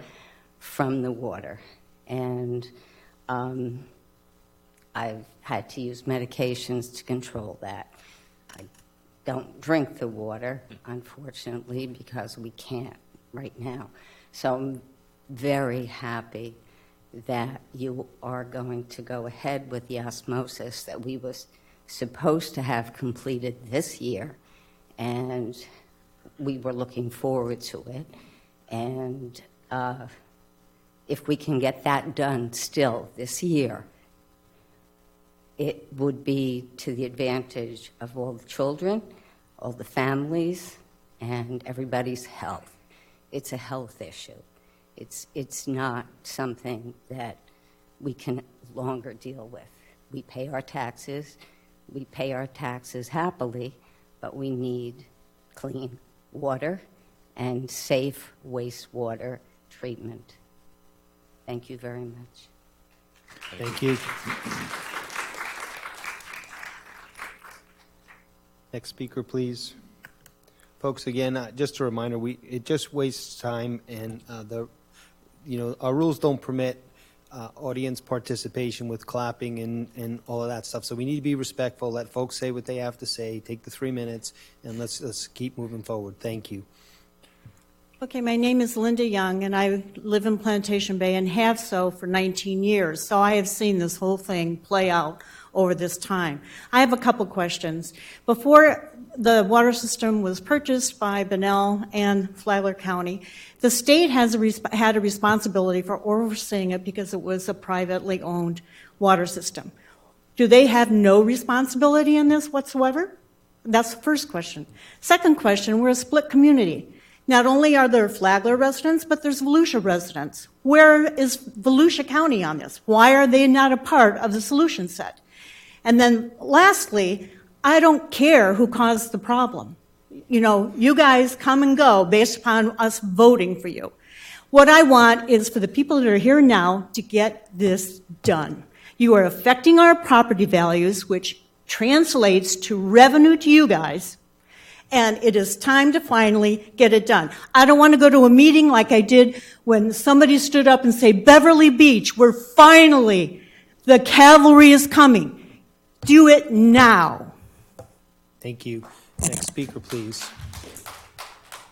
Come on, folks. Helen Siegel, I live in Plantation Bay. I have a question about the bid process. Earlier in the year, there were 3 bids that were unsealed at some point. Is the current bidder one of those original bidders? We'll have to address your question after you're done speaking. Is that your question? That's my question. Okay, thank you. Okay. Any other comments on this item? Okay, seeing no one else approach the podium, I'll close public comments. Just a couple quick things, Mr. Cameron, just to confirm, there are impact fees in Plantation Bay, correct? That is correct. The original agreement, the first 150 were going to connections, and the reason that the impact fees are there is they are associated with connections. And the first 150 were waived as a part of the initial agreement. And then we committed to no more than $4,500, which we have been charging since the original agreement was signed 5 years ago this September. This September, that cap will be off, and there will be a $6,000 cap for the following 5 years. Cap, not charge, cap. Cap, because currently we are only at impact fees of $4,655. Now, we've had some legislative stuff to happen just very recently within the last month or so. I think it was House Bill 7301 that deals with growth management, and it specifically states that we have to keep our impact fee studies up, and I plan to give you more thorough discussion of impact fees in my report at the end of this meeting, but that is something that we have to address, and those fees are actually producing the money that is going to be necessary to fix this. Okay, hold on. My little bit of research also tells me that the current impact fee in Plantation Bay is very close to what the city of Palm Coast charges at this point. But again, that's, just for edification. I'm wondering if, as far as the other comments go, I think we would be addressing the bid issue in our next agenda item. It's not really related to the financing, so I think we can handle that. But Mr. Hadid, would you maybe comment on the 70% of Plantation Bay is in Flagler County and 30% is in Volusia County, if I'm not mistaken, correct? Right. I'm not sure about the exact percentage, but yes, the majority of it is in Flagler. Majority of the acreage. The acreage. Mm-hmm. Okay. But in terms of the utility, it could have been acquired by Volusia County or Ormond Beach or anybody else years ago. It's just the way things worked out over the time frame. Well, the way the development of regional impact was concluded in 1985, it was primarily for Flagler County. We could have assigned, and we in fact did attempt to assign our rights under the DRI, the Development of Regional Impact, to the Florida Government Utilities Association, FGUA. Mm. The FGUA came in with its engineers and utility experts and evaluated the facility, which is described in the report that Ms. Murphy has published online. And their conclusion was that there was a substantial amount of deferred maintenance, very costly repairs that were due, and they were the entity that fixed the price at no more than $1 million to be paid. Now, the developer at the time, ICI, refused to negotiate with them, opting instead to go to the city of Bunnell and striking a deal, and then having Bunnell approach or collaborate with Flagler County as to that transaction. Okay. I'm going to bring it back to the board and entertain a motion here. Mr. Chairman, I move that we approve item 8C. Second. We have a motion and a second. Second. Thank you, Commissioner. Go ahead. Yeah, I just wanted to confirm for me and everyone who was here, there's no chance that Volusia County could challenge the size of the impact fees because it's our utility, not theirs. Is that as long correct? as there's a rational nexus for our impact fees, whoever is connecting has to pay them. Okay. Can I ask this real quick? How much of that revenue from the water goes to Volusia? None. None. Okay, so all this is coming to Flagler to go back into the water system. So really, Volusia, the impact fees, some of that building is going to be done in Volusia. Do we still charge that impact fee for that water for the homes in Volusia? We charge for any connection. Then Volusia really doesn't have a dog in this. Well, that's the short answer to the question that was posed, is that we assume the full responsibility because we own it. Correct. Right. Okay, I'm going to call the question. All those in favor of the motion to approve this item, please signify by saying aye. Aye. None opposed? You have an aye there? Okay, that motion passes unanimously. I don't want to have to do roll call. So, well, we're finished with that item, Commissioner. Okay. Yes, sir? Now that you have voted, yes. If you recall, I did send a communication to you that you each have to sign this document for the bank. So I'm going to give this to Commissioner Mullins and pass it down. It's the certification that I earlier sent you last week. Okay, we're going to move on to item 8D.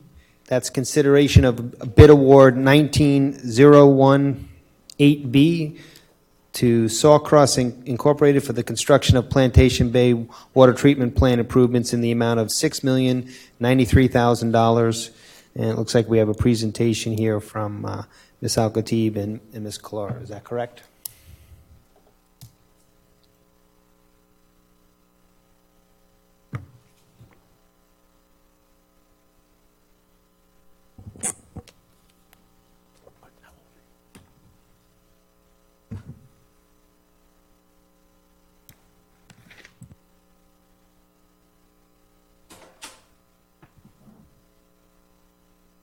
Good evening, Faith Al-Khatib, Flagler County Engineer. In January 16, 2019, the county received 3 responses as detailed on the attached sheet.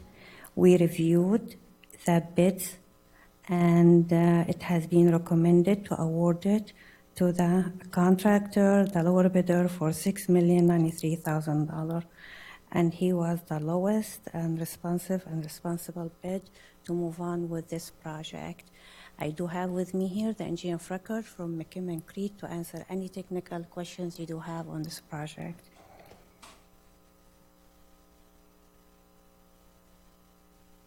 Commissioners, questions on this item for Ms. Al-Khatib, or you have your, consulting engineer here? Yes. Yeah.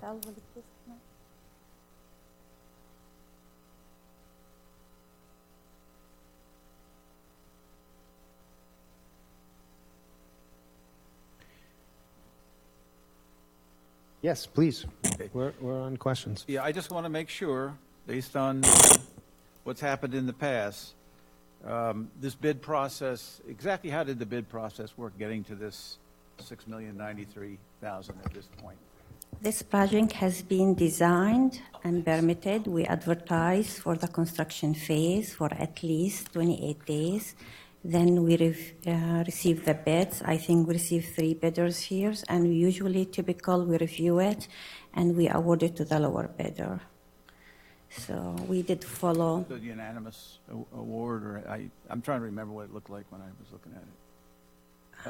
The bid, when you awarded the bid, was, since you had 3 bidders. Correct. Was it, do you have that example or diagram? Usually we have one of those diagrams. I think he's referring to the tally, the bid tally. Remember it. It's attached to the agenda item, the sheet, how many bids we received. Okay, I just couldn't remember it. Yeah, I got it. It's, okay. yes, yes. Other questions, commissioners? No? Okay, I'll open it up to public comment on this item. Anyone from the public wish to comment on this item, please come forward.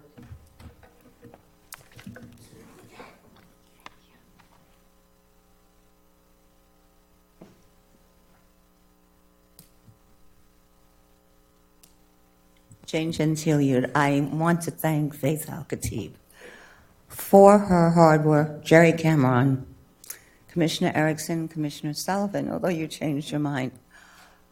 This work is needed. Again, we paid for this 6 years ago.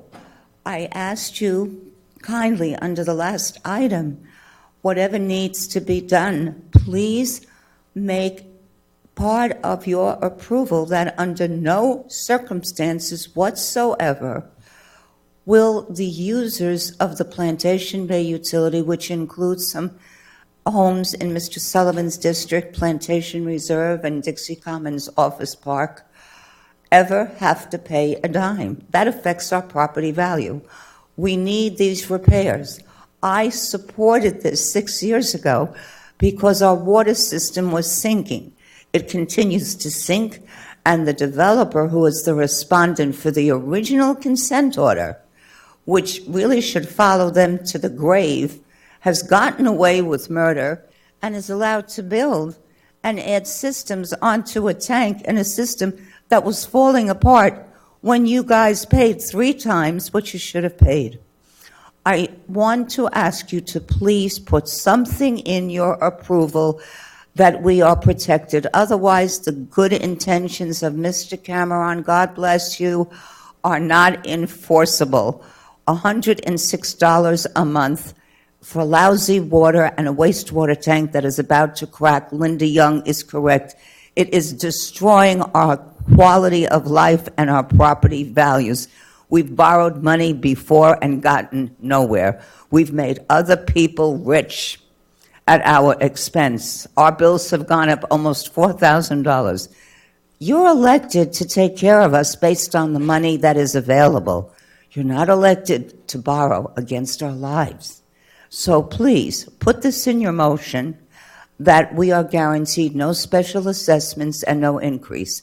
If anything, you must go after DEP, or I'm going to go to the governor on my own, because the original respondent is responsible for every dime for the wastewater treatment plant. If we get back the $6 million, God bless the loan for 3.8. I'm all for it. But you get back that $6 million that Depp illegally broke the law, and you sit and you let him get away with it because he's the developer and everyone kisses his rear end, and it is a disgrace. Mr. Hadid needs to be fired because he should have used eminent domain or gotten it from DEP, and he told me he couldn't do it. He's a liar, and he's just as big guilty, if not more, than Craig Coffey for putting us $6 million in the hole with water worse than we had 6 years ago. Fix the water and put the criminals in jail and get the money from Depp. Next speaker, please. Helen Siegel, I live in Plantation Bay. Was I clear in my question that it's the same question? I just am hoping that there'll be an answer before you vote. It was about the bid process. Was there a second bid process, or is the bidder that you're accepting to do the RO plant, is it one of the bidders that has already bid earlier in the year? Okay. We're going to let Ms. Clora answer that question. Chris Clora, purchasing manager. We only bid this one time. If I remember correctly, it was the initial solicitation was issued in November of 2018 to be opened in December. We did extend it approximately close to 30 days, and we opened the initial bids in January 16th of 2019. That's when a lot of the process began. We evaluated the bids. Like Ms. Al-Khatib said, we had approximately 3 bidders. I don't have the tabulation in front of me. The bidder before you for approval was the low bidder. We've been in communication with them through the process of the last 4 months since we opened the bids initially. And they were evaluated both on not only their price being the lowest, but it was reviewed by purchasing, by engineering, and by the engineer on record. Okay, thank you. Other public comments for this item?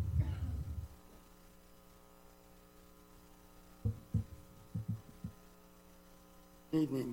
My name is John Zetrauer. I live in Plantation Bay. Thank you very much for the vote. I just wanted to say a couple of things. The go forward on the expenses, you're going to be receiving 3,000 units at about $4,500. Right? You're going to build 3,000 homes in a period of time.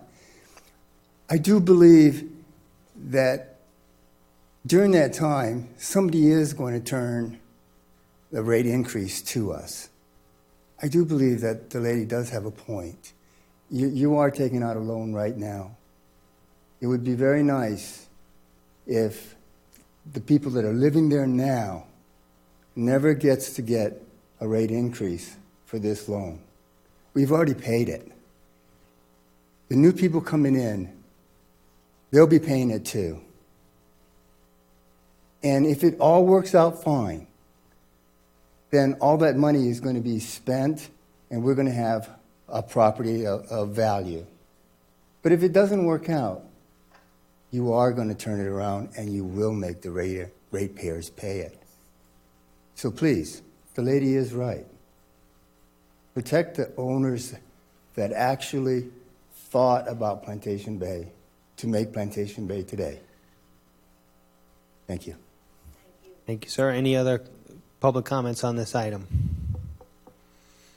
Seeing no one come forward, I'll close public comment on this item, bring it back to the commission for comments, questions, and/or a motion. Got a Mr. Adid? Gentlemen, before you consider your action, let me address a couple of points that have been made. Okay. The alleged business about DEP and what its interaction was with the developer ICI and whether the county should sue now the DEP for... Mr. Adid, is this germane to us approving a bid or not? I mean, we can handle this if you want under your comments. I believe it is, because the claim that's being made has to do with the action you're taking and the impact on the rates. Okay? Yes, sir. The rates might be different if certain other actions were taken. The recommendation that was made to the county commission in 2013 was to sue the developer under the Development of Regional Impact Order. The DEP, whatever it was doing then with the developer, that was the time to have sued DEP. That time passed. That whatever rights somebody today might conjure up that would result in some sort of recovery that would reduce what the ratepayers would have to pay no longer exists. That horse left the barn in 2013. Now, as to you considering a lock on the rates, you cannot do that. That is a legislative exercise of judgment that passes from commission to commission. However, this nor any future commission can raise the rates without conducting a noticed public hearing and putting in the record whatever it is that's justifying those rates. So that is sort of like the balance of those rights. So I want you to consider that as part of the legal lay of the land in your voting to go forward or not with this project, with this bid or not. Thank you, Mr. Adid. Any other comments or questions before we have a motion here? All right, go ahead. Oh, he was up there first. Go ahead, Commissioner. I want to say this: when the water group that we initially started, we made a commitment. We wanted to get this water fixed. We weren't going to go all over the place. We weren't going to go after attacks. We did not say that wouldn't happen in time, but our goal was to get this water fixed, to get this issue behind us, to move forward in getting clean water and making sure it's a safe environment over there.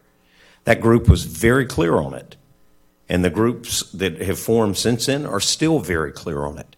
And I can tell you today, I promised you I'd fight. We all sat there and said we're going to fight to get this done. When this vote passes, we will have won. That will be clean. We'll be in the process of getting clean water. That doesn't mean that we can't go back and start looking at what happened and holding people accountable. That can still occur. But the biggest thing we need to do today, that I see we need to do today, is get this water fixed. Commissioner Sullivan? Yeah, just one quick clarification. In the last couple of meetings when we discussed this, there was a thought that there might be another bidder who might be able to do this at a lower cost. I take it that bidder decided not to participate. That's on the wastewater. Not, Wastewater only? Yeah. Okay. And they were not interested in the reverse osmosis? It's a different discipline. No, that was never a proposal for the reverse osmosis. It's wastewater only. Entertain a motion, Commissioners? I'd like to make a motion that we approve this. Item 8D? We'll second approval for item 8D. Okay, we have a motion and a second. Any other discussion? Call the question. All those in favor, please signify by saying aye. Aye. Those opposed? None. The motion carries unanimously. Okay. Thank you, folks. Okay, we're gonna backtrack on this agenda, and we're gonna move back to community outreach, which is agenda item number 5.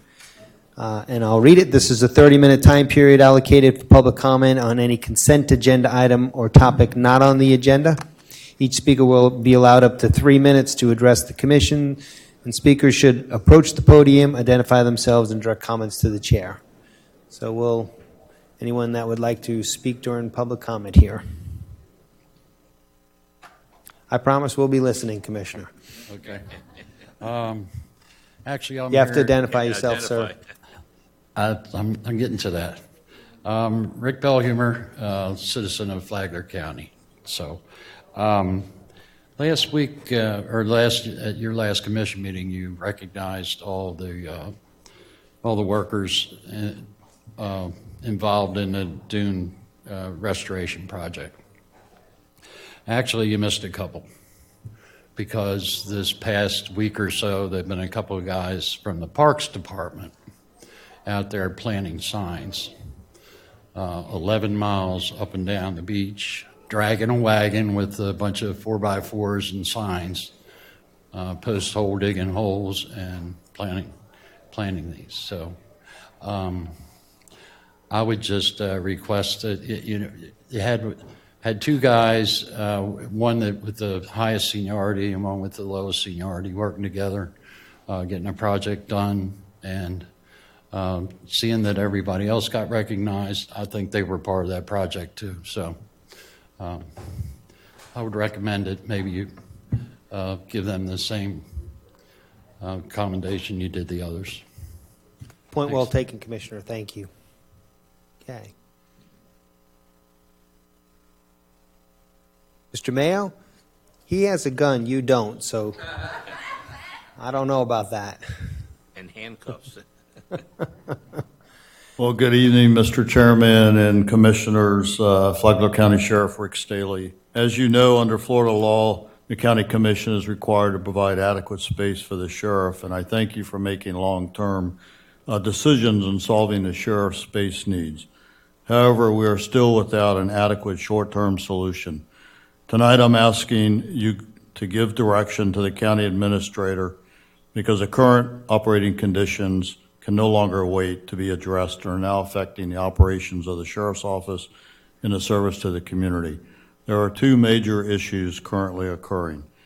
The first one I'll discuss is the Palm Coast District 2 office currently. At the request of the county administrator, we have looked at many options for an interim district home. I believe we are down to two options. Decide what you're going to do with the old bank building that was purchased last year for the District 2 office.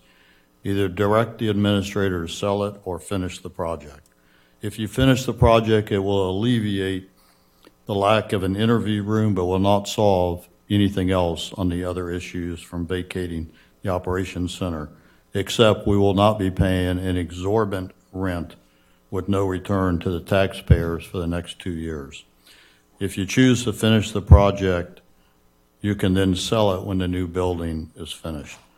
If you decide to sell the old bank building and you do not have an alternative, we will be forced as a sheriff's office to lease space on my own for the interim period. While sheriff, I cannot own property, but I do have the authority to rent space. I have found space that is virtually turnkey ready, but it's significantly less space than we currently have. But we could make it work. I have very resilient employees until the new building is built. Doing this would save the taxpayers $78,000 per year and get me out of a lease signed by the former sheriff. The second critical issue is where to house our main operations.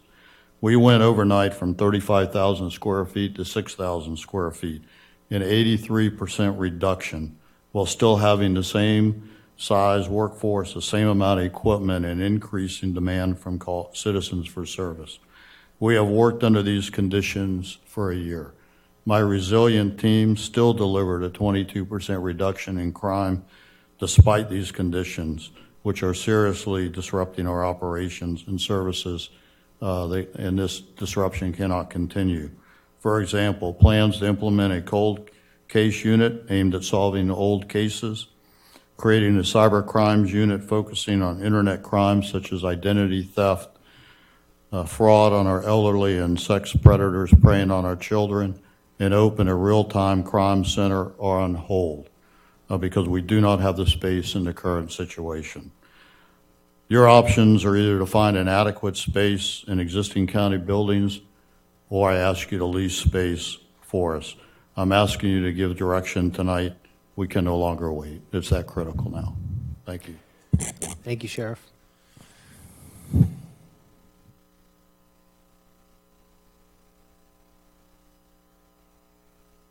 evening again, George Mayo, Palm Coast. A couple things.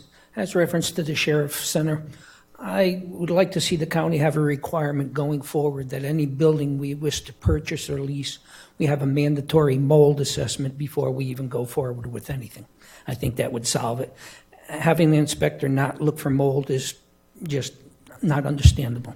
Second, with regards to pickleball courts, I know you're building more up in the hammock, but there are many Flagler citizens, including me, that don't live in the hammock, that would like to see some built maybe in the southern part. I have previously recommended Wadsworth Park, looking at that and possibly putting some in there, or some other space or area that you might have provided, so that everybody just doesn't have to drive up to the hammock. You could spread it out for all citizens. Thirdly, when I first moved here from Connecticut, I was very pleased to see, along Route 1 especially, the way the grass was cut in the center divider and on the sides of the road. It was well kept up. In Connecticut, they cut the grass at the beginning of summer and the beginning of fall, and whatever it grew in between, it just stayed. A couple years ago, prior to this commission, the contractor's contract, I believe, had run out, the one who had previously cut and maintained those spaces. A new contractor was recommended, I believe at a higher price. It was questioned why the higher price. Staff showed 3 pictures, including one showing grass clippings alongside a sidewalk or road. The commission admonished the staff for having such a paltry showcase for why they recommended a new contractor. Looking now just on Sightline, I go up and down Route 1 quite frequently, if not every day. And it appears to me that is not as well cut as prior to the previous contractor. So I ask you to look in to see if the current contractor is cutting it as to what is called for. And if not, when the contract is up, to re-put it out for bid and going forward. I don't have anything official to say he's not cutting it this day and that day, but just the site test, well enough alone to see how long the grass grows. I know it's summer and the grass grows fast, but if you look at Palm Coast, they have a regular system where it's cut, and it's cut much more often than what US 1 is and everything else. So I just ask you to look into that in the future, just what the current timetable is, and going forward, looking at it again. Thank you very much. Thank you, Mr. Mayo.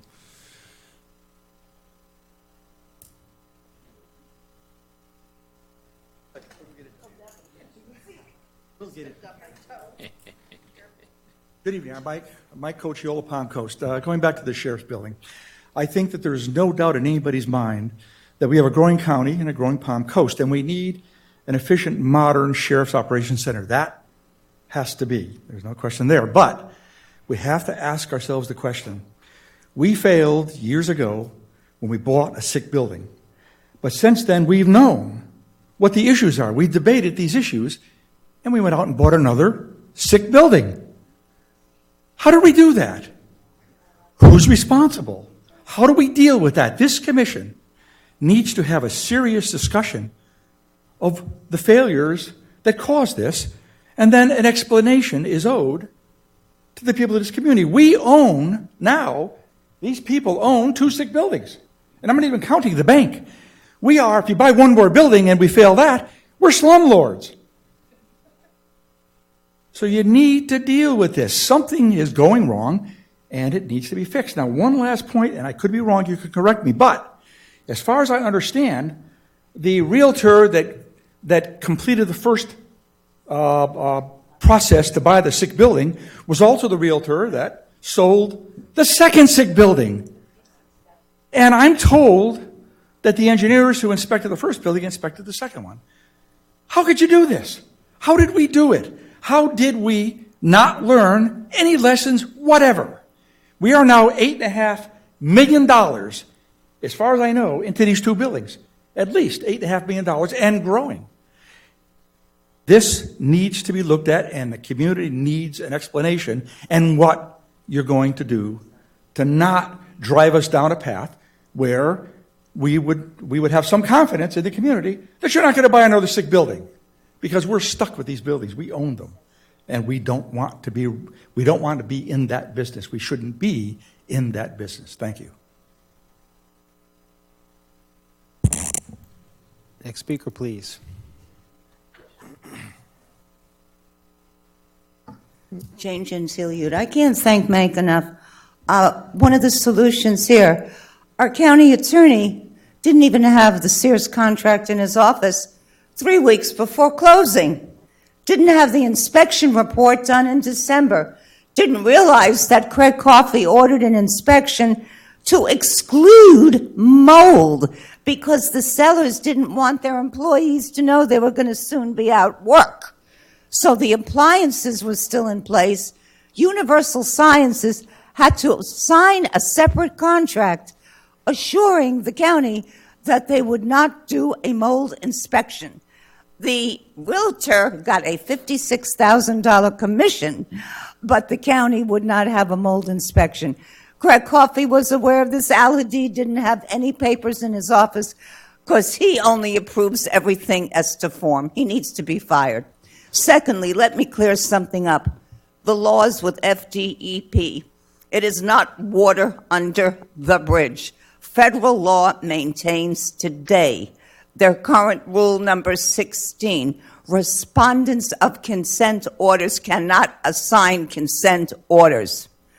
The original respondent is responsible till they go into the grave. Now, either the commission is going to hire someone to not sue DEP. You didn't have to sue them. I didn't say that. I don't like being misquoted by this attorney. I am going to do this on my own. I don't get a penny.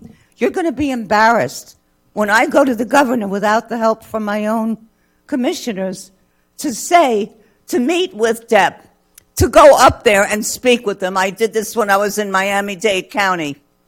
And whoever got money from Maury Husseini cannot participate. You got money from him, you got money from him. So you're out. You can't vote on anything that has to do with Maury Husseini. You both took campaign money from him. I will go and meet the governor, but if I get this done as a citizen on my dime, you're all going to look pretty stupid. So I'm asking a moratorium until the wastewater tank is fixed. No building at all. Our tank could crack, and then you will pay out of taxpayers' pocket.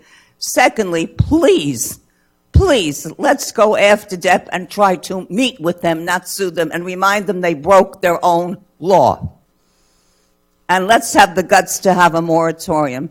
And one thing I do have to thank Mr. Hadid, with all the promises and well wishes, there's no guarantee that our rates won't go up. We pay $100. That is over and over. But Al Hadid needs to be fired. He approves contracts to form. He didn't even have the Sears contract. He doesn't know anything about federal law. Federal law doesn't change. The Constitution remains. Fire him. Next speaker, please.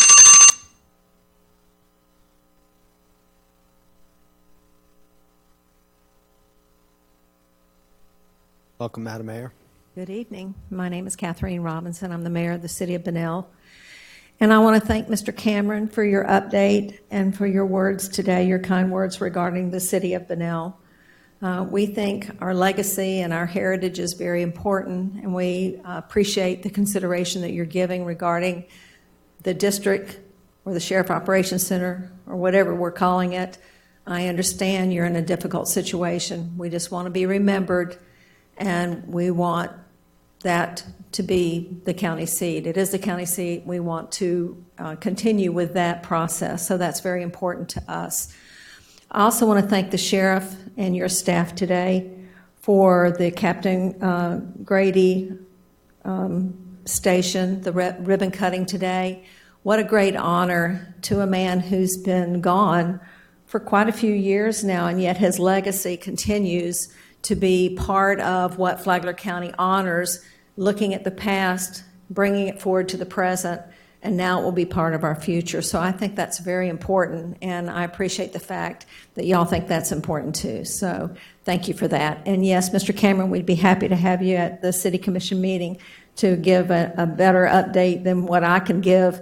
And I appreciate all the miscommunication being straightened out. It really is important to us. Thank you. Thank you, Madam Mayor. Thank you, Madam Mayor. I'll put that on my calendar. Any other speakers for public comment?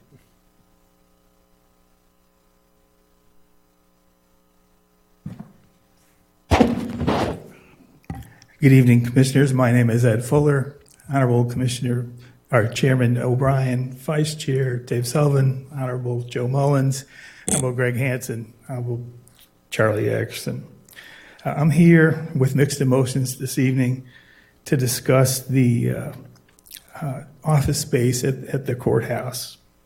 I've sat here in numerous commission meetings and hearings and kind of dismayed on a lack of cooperation, if you will, from the clerk. I think he's done the best he can and knows how to do, but this is an emergency situation. And under an emergency situation, there ought to be cooperation, not bellicose statements. It's my territory. I'm not going to do this. He's a good and honorable man, and he is defending, I believe properly, his operation. But there is an equally and just as disconcerting element to this, and that's the sheriff's operation. He is a 24-hour operation. And we have emergencies, we're going to have hurricanes coming, we're going to have all kinds of issues to deal with in the upcoming months. And it's troubling that there is a lack of cooperation. I know that it's a very unpalatable situation because to do the right thing is not easy. And I certainly, Solomon had a tough time in his day, and I'm sure you all do in this decision. But when it comes down to it, you own the building. Mr. Bexley is a tenant, and so is the sheriff. And I believe I heard, and please correct me, Mr. Cameron, that there's been no movement on whether Mr. Bexley wants to give more space. He didn't have to give more space. He have to reallocate it. And that's not his expertise, and I understand that. I'm going to ask that you do something and give it great consideration, that you make a motion to direct Mr. Cameron to make a space studies plan to reallocate space to the sheriff on the first floor. The directive can be with the consent of the clerk of courts, if possible, or regrettable without it. I make these remarks as Ed Fuller. I don't stand for anybody other than me, any organizations I'm affiliated with, any person directly or indirectly.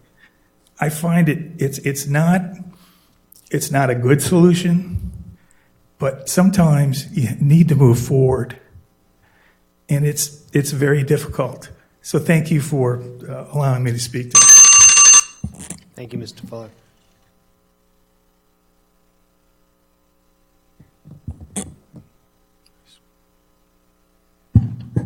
Evening, everybody. Dennis McDonald. I wanted to come and ask, I see that from reading the news reports that the county attorney has been told to go after everybody involved in the sale of the Sears building. And certainly we all think that that's a good idea, that we should be getting some answers. And so my question is this, is that when is it that this commission is going to have the county attorney go after the people that sold us the old hospital, okay, and do something about that? We recently realized that this building is totally inoperable, and we're stuck with this elephant It certainly millions more than what we are with the Sears building, but you made the right call on the Sears building, so I want to know why you're not going to go after the people who sold us that hospital and the people who were involved in that particular sale. The other thing I was going to ask you about is the timeline on the purchase of the Sears building. If you notice, there was a release of Mr. Telfer to go ahead with due diligence on the 8th of November. I believe that was right after the election, just a few days, right? And, then we had a situation where, to the best of my knowledge, I never saw this come up for any type of public review until the 19th. So you got 11 days in between. So what I really am wondering, and I'm sure many people who are sitting behind me want to know, is that how do you get break release, essentially, on the final of a real estate sale for Mr. Telfer to move forward from Mr. Coffey, okay, and it's never come up to public discussion for you guys. It's like, it's kind of baffling. I mean, how are we having this kind of stuff happening? And maybe if you delve into this, we might be able to solve a few more problems, and it might give us some answers to some of the things that I'm asking and that Mr. Cochiolo asked for tonight. So I'd appreciate some answers on that, and I'd like to see you go after the people who sold us the old hospital. Thank you very much. Thank you. Next speaker. Hello, Gary. Hello. Gary Perkins, resident of Bunnell, and I just wanted to let you guys know that we do stand behind our mayor, Ms. Robinson, when she speaks about keeping it in Bunnell. Bunnell is a very special place to, I hope, everyone. I've lived there for about 7 years now, and I want to continue living there, and I want to see it grow just as much as Flagler County is. Thank you. Thank you. Any other speakers this evening? If not, I'll close the community outreach portion of our agenda. I guess we'll move on to, unless there's, we'll just go to consent. Okay. We have the consent agenda. We'll start with you, Commissioner Erickson. Anything to remove? I had nothing. I have nothing, Mr. Chairman. Okay. Sullivan? Nothing. Commissioner Mullins? Nothing. Nothing? Okay. And the chair has none. I'll entertain a motion for approval of the consent agenda. Mr. Chairman, I move that we approve the consent agenda in its entirety. Second. We have a motion and a second. All those in favor, please signify by saying aye. Aye. Aye. None opposed. That motion carries unanimously. So that brings us to 8A. I'm getting there. We're not urgent. Item 8A, and I'll read that. That's request for a final plat approval and acceptance of a performance bond for Las Casitas subdivision. Owner KB Homes, Jacksonville LLC. The agents Ken Attlee, Duval Realty Trust LLC. And that's our application number 3169 under project number 201-901-0022. And Mr. Mengel, I see you're here. Thank you, Mr. Chairman. Commissioners, Adam Mengel, Planning Director. Julie, if we can go back to that PowerPoint. Oh, thank you. And so this is a location, you're probably familiar with this now. We've had that come in a little bit ago for its preliminary plat. You have those minutes as part of your packet. And so this is the 97-lot subdivision known as Las Casitas, south end of Matanzas Shores North Parcel.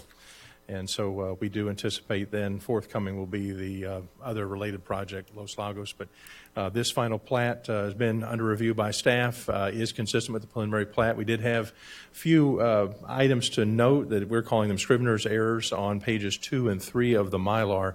There's some discrepancies in the dedications on the easements and reservations for some different tracks.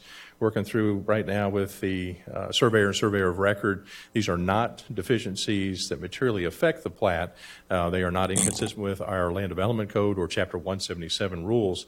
It's just going to create some confusion in the end, especially one item we noted just a few minutes ago, talking with the county attorney about it, Track D as the example.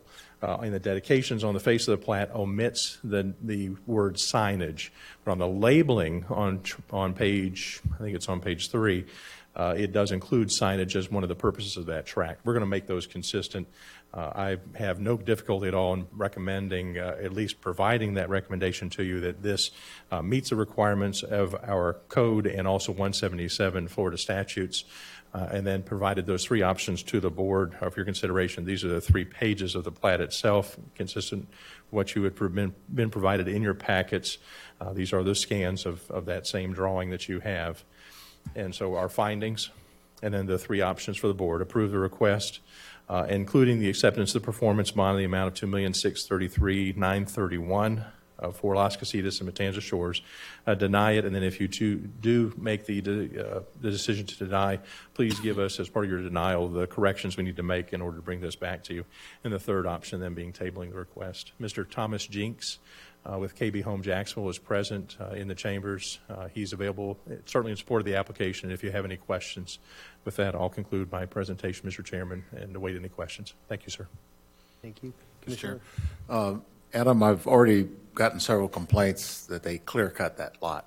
And, but we have, in our rules, we have a tree replacement program, correct? I mean, he can't just clear that lot and then just leave it after he puts the houses up. He's got to, as I remember reading our regulations, he's got to plant trees. There are 2 requirements that we have: an index tree preservation and replanting. Right. I don't think we had any index trees on this property, but we do have the shade tree requirement that does kick in, and that applies. And that's the 1 tree for every 3,000 square feet of lot area for your first quarter acre, and then 1 tree then for each additional quarter acre thereafter, and that will kick in. That's the developer or builder responsibility, correct? Yes, sir. Okay, thank you. And Commissioner? This is another project that we did approve before, and I was kind of concerned at that time that we changed the height above sea level requirements so that we could include that pond in the development where they're going to build houses. I take it nothing, and those requirements by the Army Corps were put in before the 2 storms hit when they changed them, as I remember. Nothing has changed on that in the meantime to renegotiate with the Army Corps as to how high above sea level you have to be in order to build on. It's too late to do anything about that now, I agree, but if that would be the only question I would have. If since the 2 storms, that retention pond will not exist anymore once this development goes in, and therefore, are we still okay with the Army Corps as far as that goes? And we may have misled you before on that portion that's underneath the wording that you see here on the aerial that says Las Casitas. That was actually it did have a de facto retention ability, but it was actually a percolation pond. It was a permitted part of their wastewater treatment system. And so that pond is being incorporated into this. That pond that you see further to the west that was enlarged. And so between Perk Pond 1 and 2, those are certainly sized. You are going to build houses where it says Las Casitas Yes, now. sir. Where that was a retention pond. Yes, sir. And it never got into use as a percolation pond as part of their sewer system. And my short answer to you, no changes because of the Army Corps, no changes because of FEMA. This plan is consistent with both of those, and no changes subsequent to the storms yet that have come in. Okay. Other questions, Commissioners? No? If not, I'll open it up to the public. Anyone from the public wish to comment on this particular item?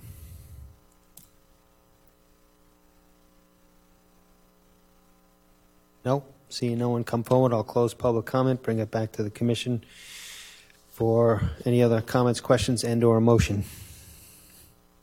Motion to approve 8A. Second. We have a motion to approve item 8A and a second. All those in favor, please signify by saying aye. Aye. Aye. Aye. None opposed. That item is approved unanimously. Thank you, Mr. Mangle. Okay. We do not have any public hearings scheduled, which would be number 9. We'll keep moving forward on agenda item 10, which back to you, Mr. Cameron, on County Administrator reports and/or comments.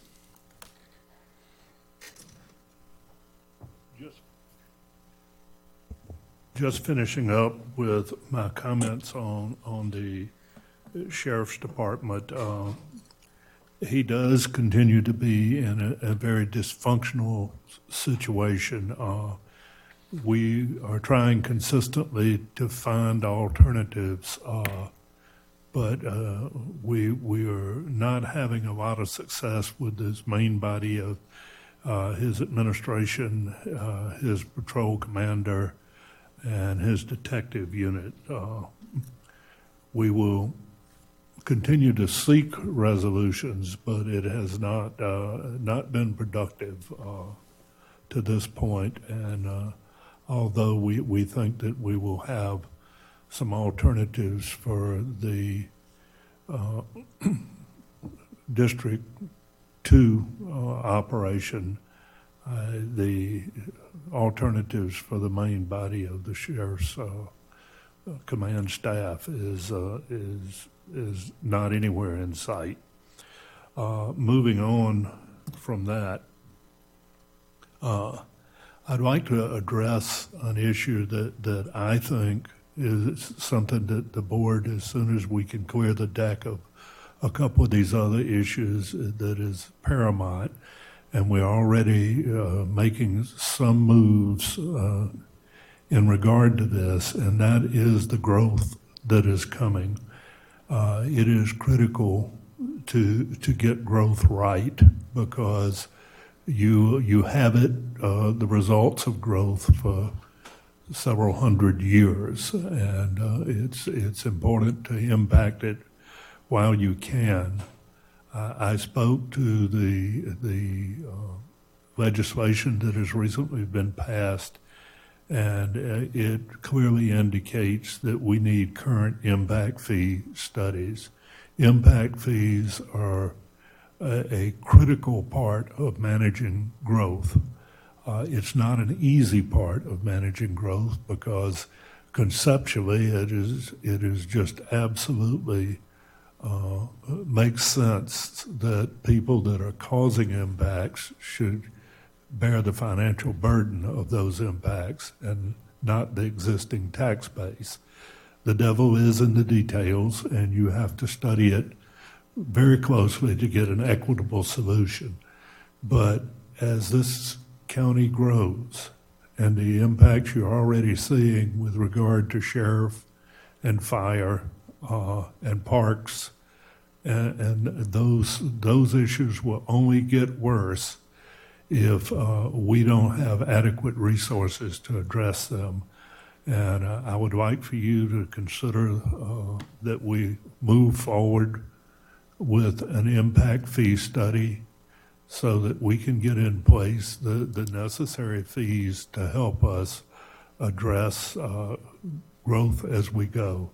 I also would like to consider working with other jurisdictions, and primarily the Palm Coast, Bunnell, Flagler Beach, that we consider joint planning for those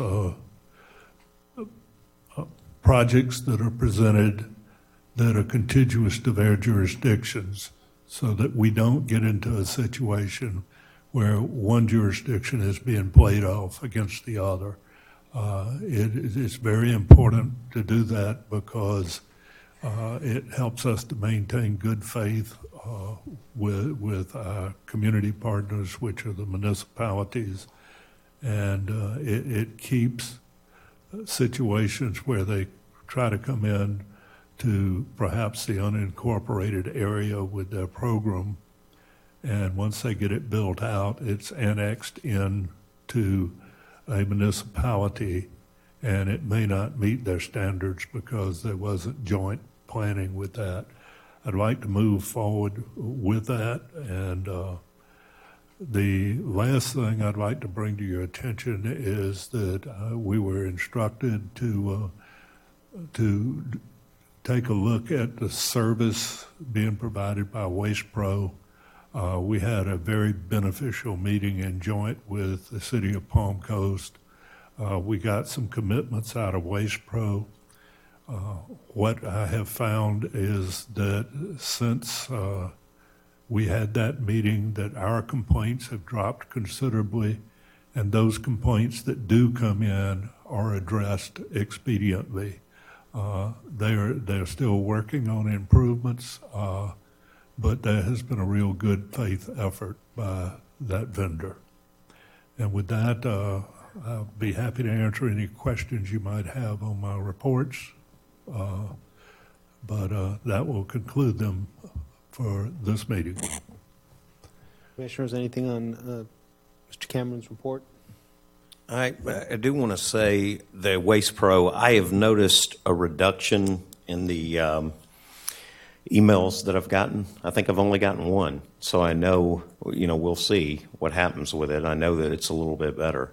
I think that Commissioner Hanson has had a couple, but we were able to get response to those pretty expediently once it was brought to my attention. I've received no complaints. As a matter of fact, I'm only receiving compliments now. Well, good deal. I'll make sure I forward my email right. to him.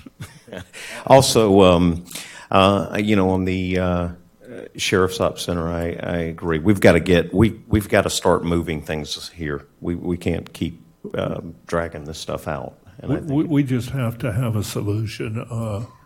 With all of the social issues that we're having these days, the Sheriff's Department law enforcement is critical, and we just we need to resolve this in some way. And I've been trying to resolve it without costing the taxpayers a lot of money. Right. Recommending to you something that would do that, but it surprises me that he's been able to operate at the level he has for as long as he has.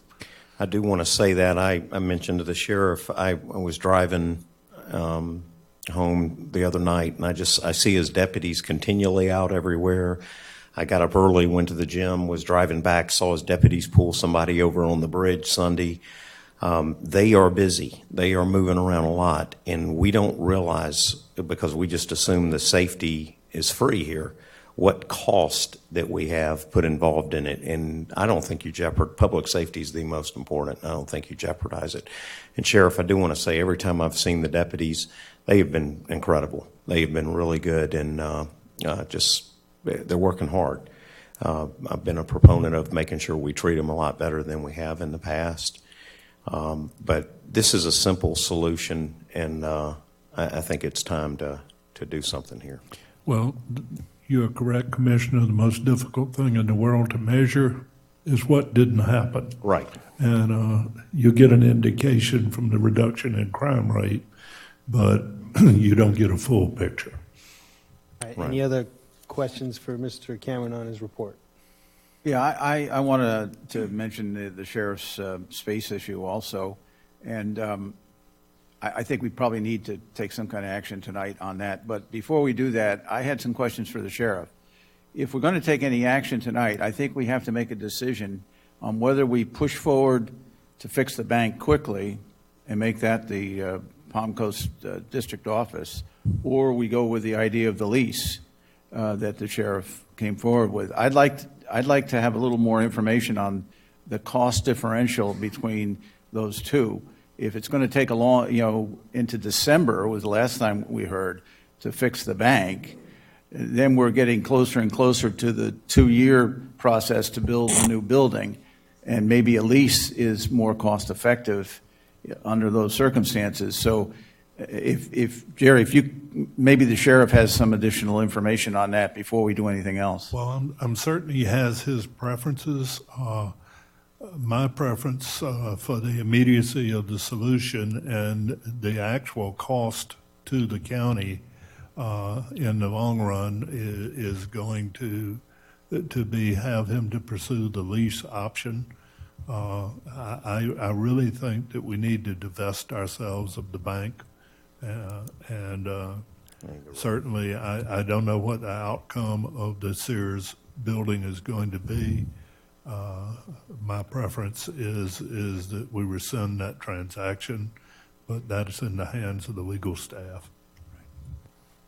Commissioners, maybe I could bring this together on consensus here with respect to these space issues. I took very seriously what Mr. Fuller had to say. So I'm wondering if maybe we can't come to consensus and direct Mr. Cameron to come back at our June 3rd meeting and give us his suggestion on reallocation of space in the courthouse. How many employees would get displaced or relocated on both sides?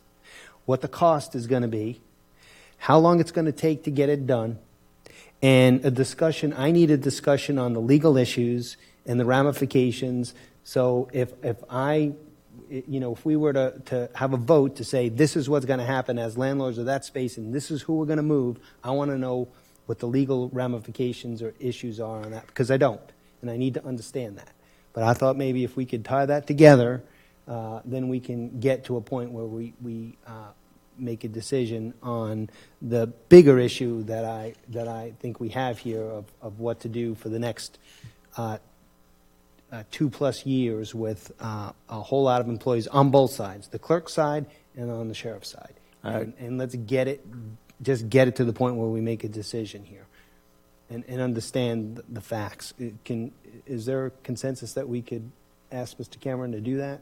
And this also gives the clerk an opportunity to respond and have feedback and react to that as well. Because it's obviously not, it's not happening behind the scenes between staff and in negotiating. So if it has to be public, then it has to be public. But I think we need to get it done. So. Chairman, in addition to that, I think we need to look at some other possible other solutions to compare that to. For instance, renting something like the Jack Butlick building. And you and I have talked about that. I think it's expensive. I think it's $11 a square foot plus build out. But I think we need to see that. I'm just suggesting that building, that there's might be others out there, but as a possible solution. I think that's 20,000 square feet, so that's actually a pretty good sized building. But I think it would be awful expensive. But I think it's something we ought to look at too, and right along with yours. And I think I want to stress something that the chairman said. The fourth part of that question, the legal aspects of what the comptroller has to do in his building and what he's required to do by the Constitution, that's critical that we know that. We have to understand that. Because that's a big deal. Yes, sir. Chairman, I would, we've gone round and round with this and we've been all over the place. I think we don't need to look at other options. I'd like to make a motion that we instruct the county manager to sit down and get this resolved and get this situation worked out for the interim time. I'd like to modify that motion before we vote on it. Are we going to have a second first? I don't see the need for us to have a motion. I think we can, by consensus, direct Mr. Cameron to do this. Yeah, I disagree, Mr. Chairman. I think the time has come to make a motion and get something done. I would add to Commissioner Mullins' motion that we also direct Mr. Cameron. I'm talking. I don't know. We have a motion, sir. Well, I also, if that motion gets a second, I would also add to it, if the maker of the motion approves, that we direct Mr. Cameron to agree to the sheriff leasing space in the meantime for the Palm Coast District Office. I wouldn't make that amended. I don't have a motion, so if you want to state a motion. I'd like to make a motion that we instruct the county manager to sit down and work this space issue out at the courthouse, get this resolved for the time period, and then to execute or work on executing a lease or getting a lease option to us for the temporary Sheriff's Operations Center and District. Just as a point of information, Commissioners, the sheriff does not need your approval to lease property. He can do it out of his budget. But we be telling, but we can lease the building. We can lease it, and the point being that we're saying don't use the bank. Yeah, so we do have to make that point. If you choose to be the one that leases the building, I'm sure that the sheriff would embrace that. Yeah, I make that motion. Do I need to clarify? I'm lost. What is the motion? You just said it. Got to hear it again. That we instruct the county manager to sit down and work out the space issue in the courthouse, and that we also move forward in leasing space for the Palm Coast District Office. Which is basically what I said, just I was asking for consensus to direct him. You want to make that in the form of a motion? That's Yeah. what you've done. You have a second? We have a second here to that? Any discussion on the motion? Open it up to public comment. Any comment on the motion?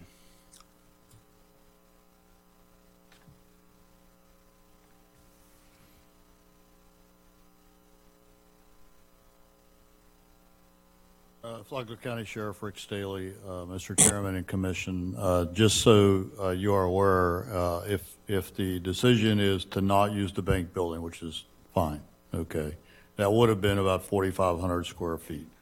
The space I've located is about 2,000. I'll make that work, but I have the legal authority to sign the lease myself, and I can probably move that faster than the board can. So I just want to make that point that the end result is it's going to save $78,000 per year to the taxpayer based on the current rent that the current landlord is charging. And so I just want to, if you want to take the lease, that's fine. But if it's easier for the sheriff to do it, now that it sounds like you're giving direction on a building, I can make that happen tomorrow. Any other comments from the public on this motion? Seeing no one come forward, I'll close public comment, bring it back to the commission. Chairman, can I amend that to where we let the sheriff, we sit down and instruct the county manager to work out the issue at the courthouse, and we allow the sheriff just kind of take care of his business in Palm Coast to move quicker? State it specifically so we know what we're talking about here, sir.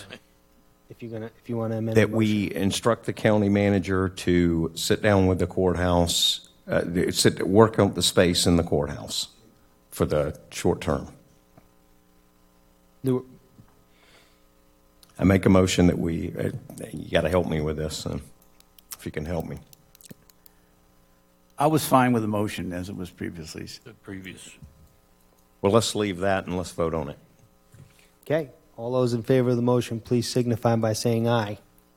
Aye. Aye. Aye. Aye. All those opposed, please signify by saying no. Okay, Mr. Erickson, No, I said aye. I apologize, I did not hear you. I just want to make sure. All right, so that motion carries unanimously. Okay. Back to item 10B, County Attorney Reports. Yes, Commissioners, as you know, the notices did go out on the Sears building issue, and because it is a legal matter, I would request that you not discuss it. It may well land in court, so it is not something that you should really discuss with anybody because it could implicate a liability. You certainly can describe the status of it, but I'm talking about discussing the facts of the case or what your opinions might be concerning the case, because you well may become witnesses. And if you have any questions about that, by all means do speak with me. One case that we wrapped up since the last time that we met was that we concluded the collection of the tangible personal property tax roll. That was approximately $6 million, and 99.99% of that amount was successfully collected by the tax collector, and it was validated in the circuit court. One other item to let you know about that's coming, it piggybacks off of something that the county administrator advised you of, and that's the Waste Pro efforts to remediate the situation. They are, my laptop went to sleep here, just so I get it correct, so that I state it correctly. They are obtaining a industrial revenue bond from the Florida Development Finance Corporation of up to $50 million. So it's a statewide project among all their sites. Out of that, $3.1 million are for Flagler County. They are purchasing equipment and containers and other machinery. I have to look at this for you to bring a resolution to you in order that you can consider whether you approve of that $3.1 million industrial revenue bond. It's not money that comes out of your funds, but the way it's structured, you have to consent to it. It allows them to borrow tax-free. That's correct. The other final thing, which I wanted to make sure you're aware of, is that our office has been spending a great deal of time gearing up for the construction of the beach berms that will exist in the 7-mile stretch from south of Beverly Beach to the South County line.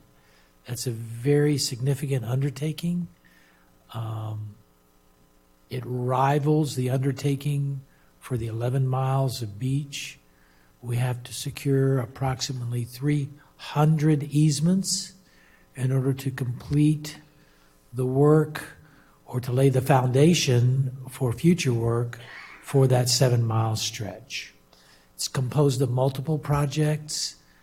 I know you all are familiar with the Army Corps, but the Army Corps is only 2.4 miles of that 7. And then we have other funding sources for different segments of the remaining. So it will be a very complicated project to pursue and complete, although everybody is committing quite a bit of time to it. We will need the support of the city of Flagler Beach, and we are working toward that end. So you will see a major effort unfold very shortly in terms of the acquisition of those easements. And that's my report. Commissioner? Yeah, Mr. Adid, when you're talking about this 7 miles of beach dune replay or beach berms, that's tied to the Army Corps 10-year program? Just the portion of it, just the 2.4. The Army Corps portion essentially lays out a renourishment plan about every 11 years. Right.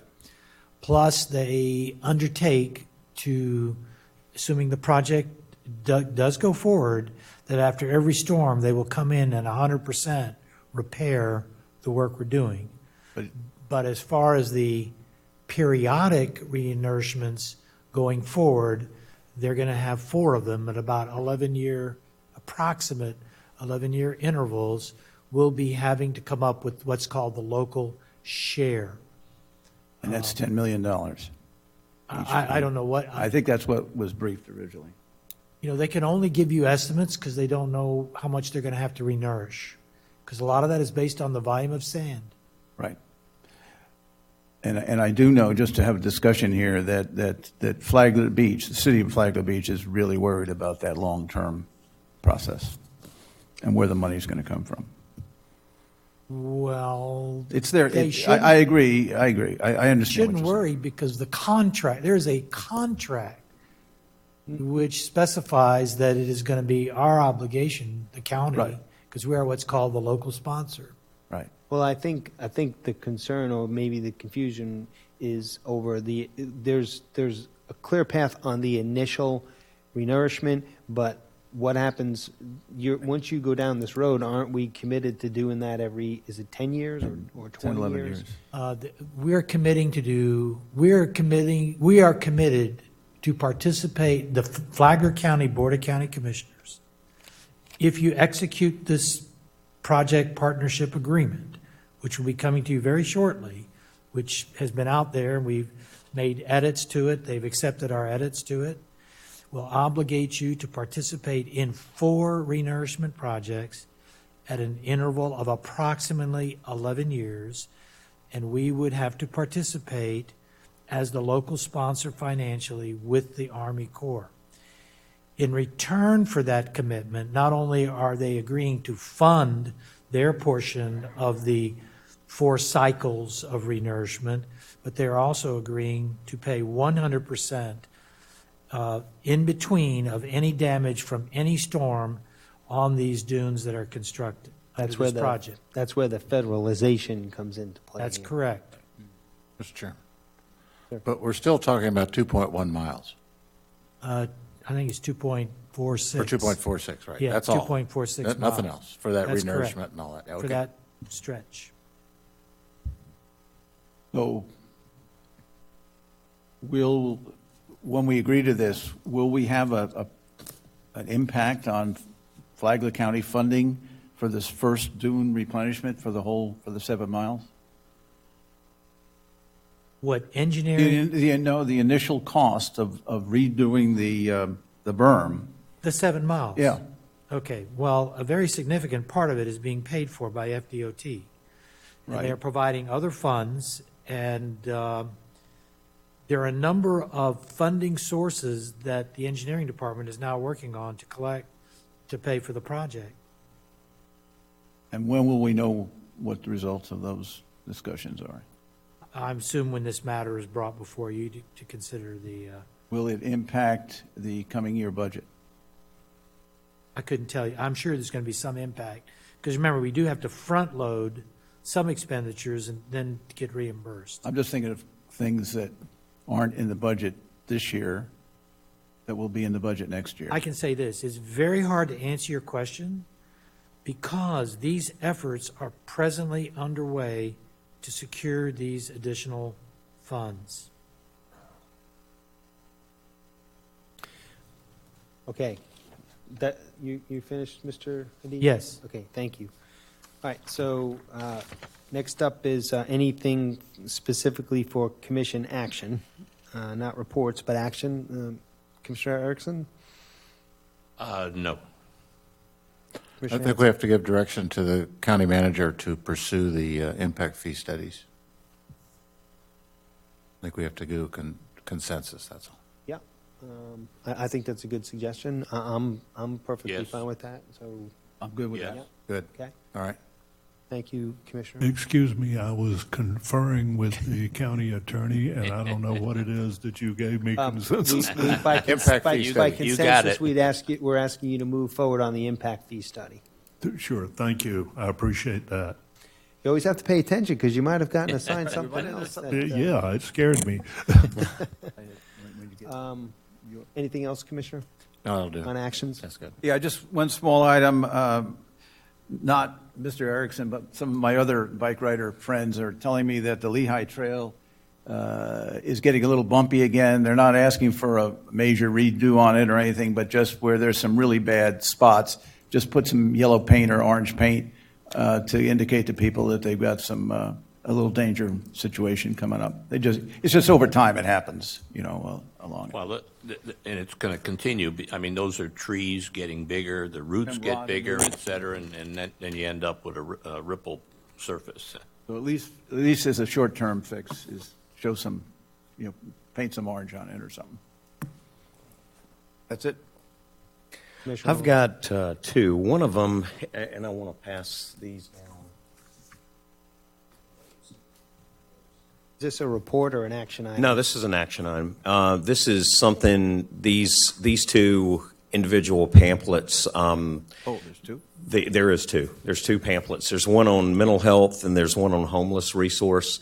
These were created and distributed to the sheriff and other county emergency services, first responders.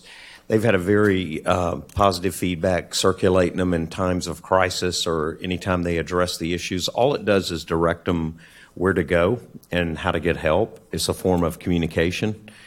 And the county manager had made these out of his budget, but we need to if we're going to continue, we need to decide as a group to make these, or him fund them, to be able to make them to supply to them.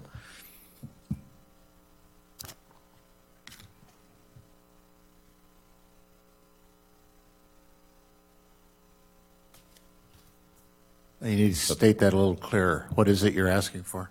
For him to proceed in, Mr. Cameron, what's the best way to say this that you would do?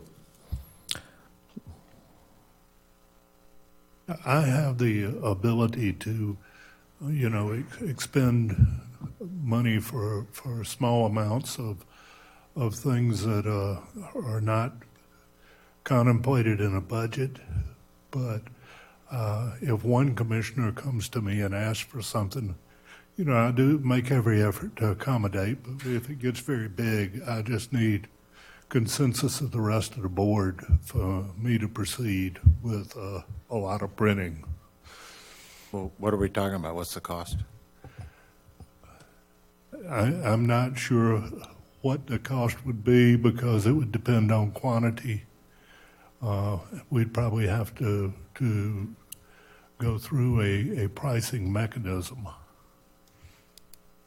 How many did we print before? 1,000. 1,000? What did that run? We did it in-house. We did it in-house? So maybe about 5,000 of them at a time? I believe we did it in-house. You went out?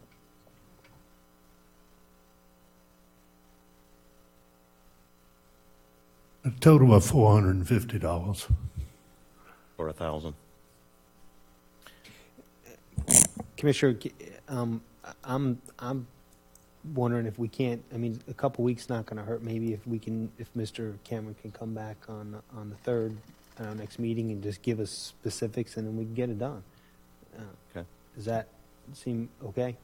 Mm-hmm. Right? Yeah, I'd like to know what I'm voting on.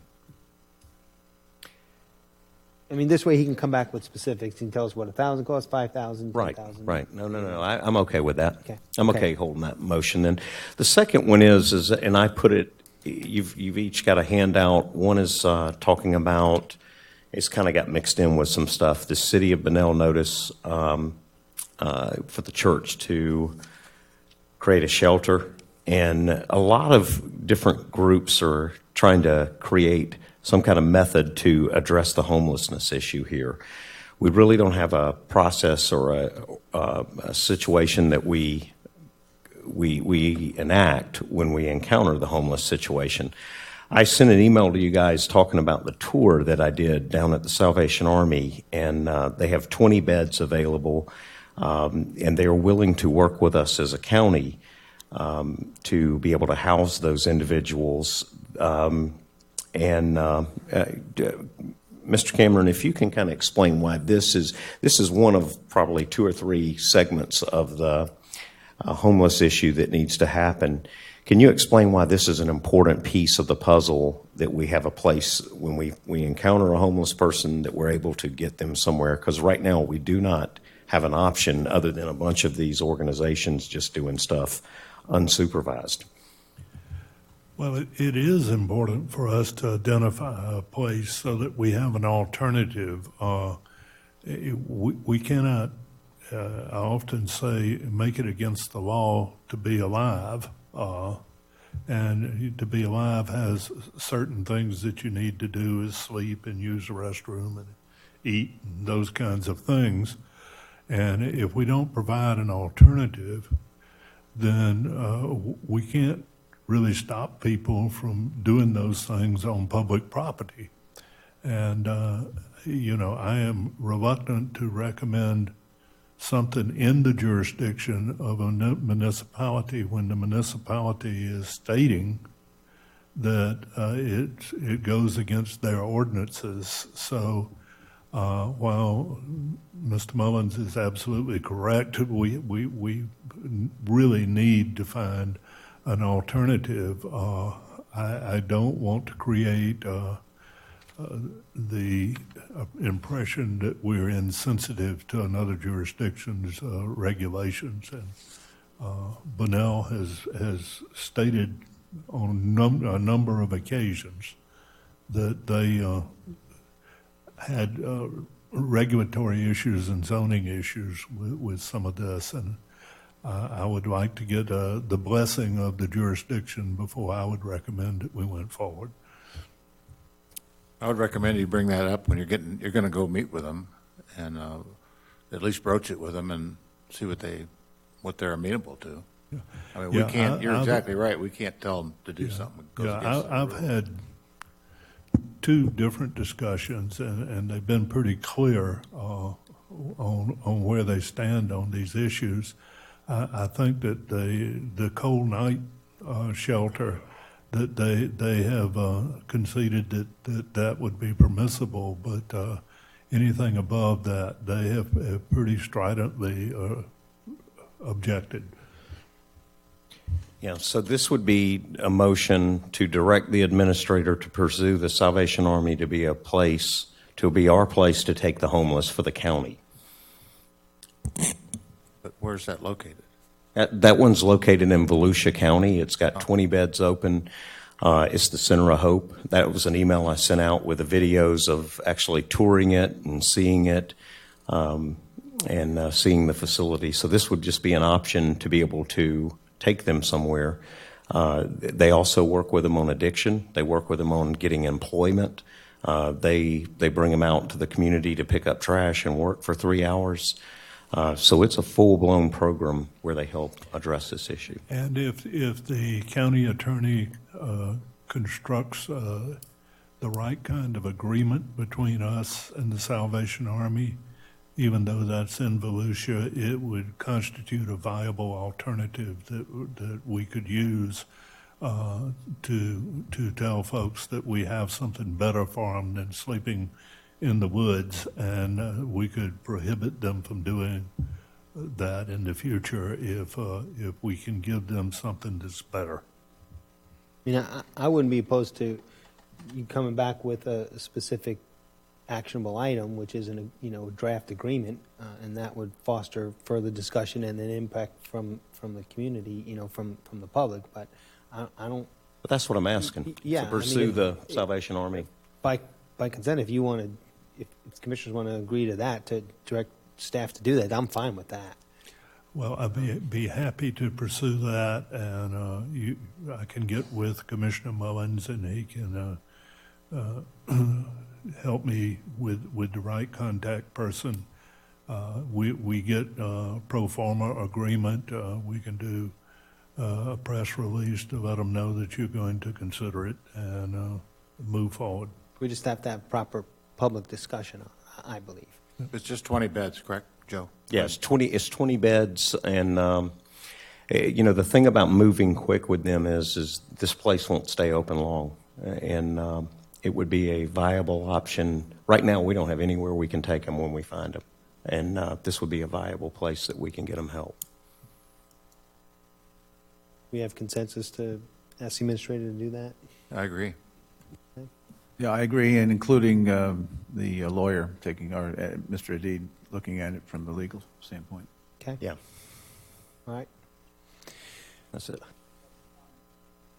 One action item that I had that I would ask commissioners that we think about is, sometimes I feel like we're going all over the place in terms of our process here. And, in particular, we have these last 2 items on our agenda. One is commission actions, and then the other one is commission reports. And I go to other meetings of the cities, and for example, City of Palm Coast, they have that compressed into one item, and they call it items on the items for discussion by commissioners not on the agenda. So what it does, I think it would save us some time. But then that brought up to me the bigger, and like City of Palm Coast also does something where they actually bring in their folks and they do photos 15 minutes or some time frame before the meeting starts, so they don't waste time during the meeting of posing and moving chairs and all of that kind of stuff. So I just thought maybe it might be good for us to have an overall look at our rules of procedure. They were revised in 2016 before I believe any of us were on the commission. except for you, Mr. Erickson. And so maybe that's something that we can undertake at some point. I think we would probably have to do it through a workshop to properly do that. But I just think it might be time for us to work on that. I agree. I think we should do that. Would you like for me to work with the county attorney to give y'all some pro forma recommendations? Yeah, I mean, that's my suggestion, that we move forward that way. I think your two suggestions are good, but there's probably a couple more out there that we could jump on. I'm for anything that creates efficiency, saves time, and, Yeah, there is some entangling wording in y'all's rules of procedure. Yeah. That could be straightened out if we have an opportunity to open that up. Yeah, especially, the one letter that we received from the attorney regarding, our references to Robert's rules and not references and this, that, and the other thing. And I mean, it was difficult to understand, not being an attorney. And so to the extent that we can make it simpler so that, we move forward that way, that'd be good. So we can do that. That's an ideal example that you just raised. The rules that you're looking at were actually drafted in the early part. They began in the early part of 2000, and then I think the last major overhaul was I don't even want to call it an overhaul. They updated it for the quasi-judicial stuff because of a legislative act. That was back in 2008. So they really haven't been looked at in a comprehensive way. Now let's take the example you selected. Someone back a ways wrote that the board will follow Robert's Rules of Order, period. Well, we don't. Probably 80% of Robert's Rules of Order have no application to a legislative body. Second, and those of you who've been here for a while, whether observing or whatever, have heard me any number of times say Robert's Rules of Order are only a guide. They're just a reference point that we can look at. So our rule, what we say in word, actually conflicts with what we actually do.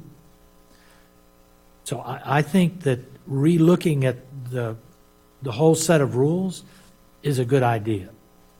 Okay. Not just for efficiency, but also to make sure that it comports with the way you want to operate. Okay. Community outreach. This is, we'll open the last community outreach portions, 30-minute time period allotted for public comment for items not on the agenda. So each speaker will have up to 3 minutes to address the commission, and please identify yourself and come to the podium. So anyone for our last section of community outreach wish to participate? Seeing no one approach the podium, I'll close community outreach. And the last section is commission reports or comments. So, Commissioner Erickson? Yeah, I guess I'd like to thank the 30 or 40 individuals that showed up at the Craig Flagler burial ground here off of Old Kings on Saturday. We put out 402 American flags on the graves of those individuals recognized as being ex-military, and they will stay out there past Memorial Day, and then we'll get together and pick these up again and do this every year. Okay. Commissioner? I'd just like to make a comment. We have no sick buildings in Flagler County. The reference to sick buildings is inappropriate. We don't have any. So that's it. Commissioner Sullivan? Mr. Mullins? I want to say a couple of things. I've got a town hall tomorrow night that's at the Chicken Pantry. It's with Mayor Robinson, and it is a business town hall where we'll be discussing public safety, discuss strategies to increase business, attract businesses, and better serve our business community and other community issues. So it'll be from 5:30 until. And then I've got another one on 610 at Hall Creek with the DOT to discuss about the roundabout and Cody's Corner and other options that will be available to address that issue out there. That is a very dangerous roundabout. Intersection. And we do need to do something. What it is, we need to define, and the DOT is willing to come out and sit down with everybody and listen. And then on 620, I've got a town hall, and that's at 6 o'clock. At 6:20, I've got a town hall at the African American Cultural Center. That's at 6 o'clock, and it's coming around and hearing the issues and needs of the community around there as well.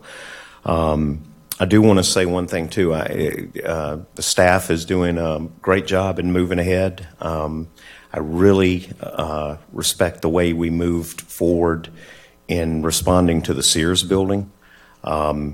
I think that's a lesson of let's stay out of buying these buildings and let's let the private sector do them.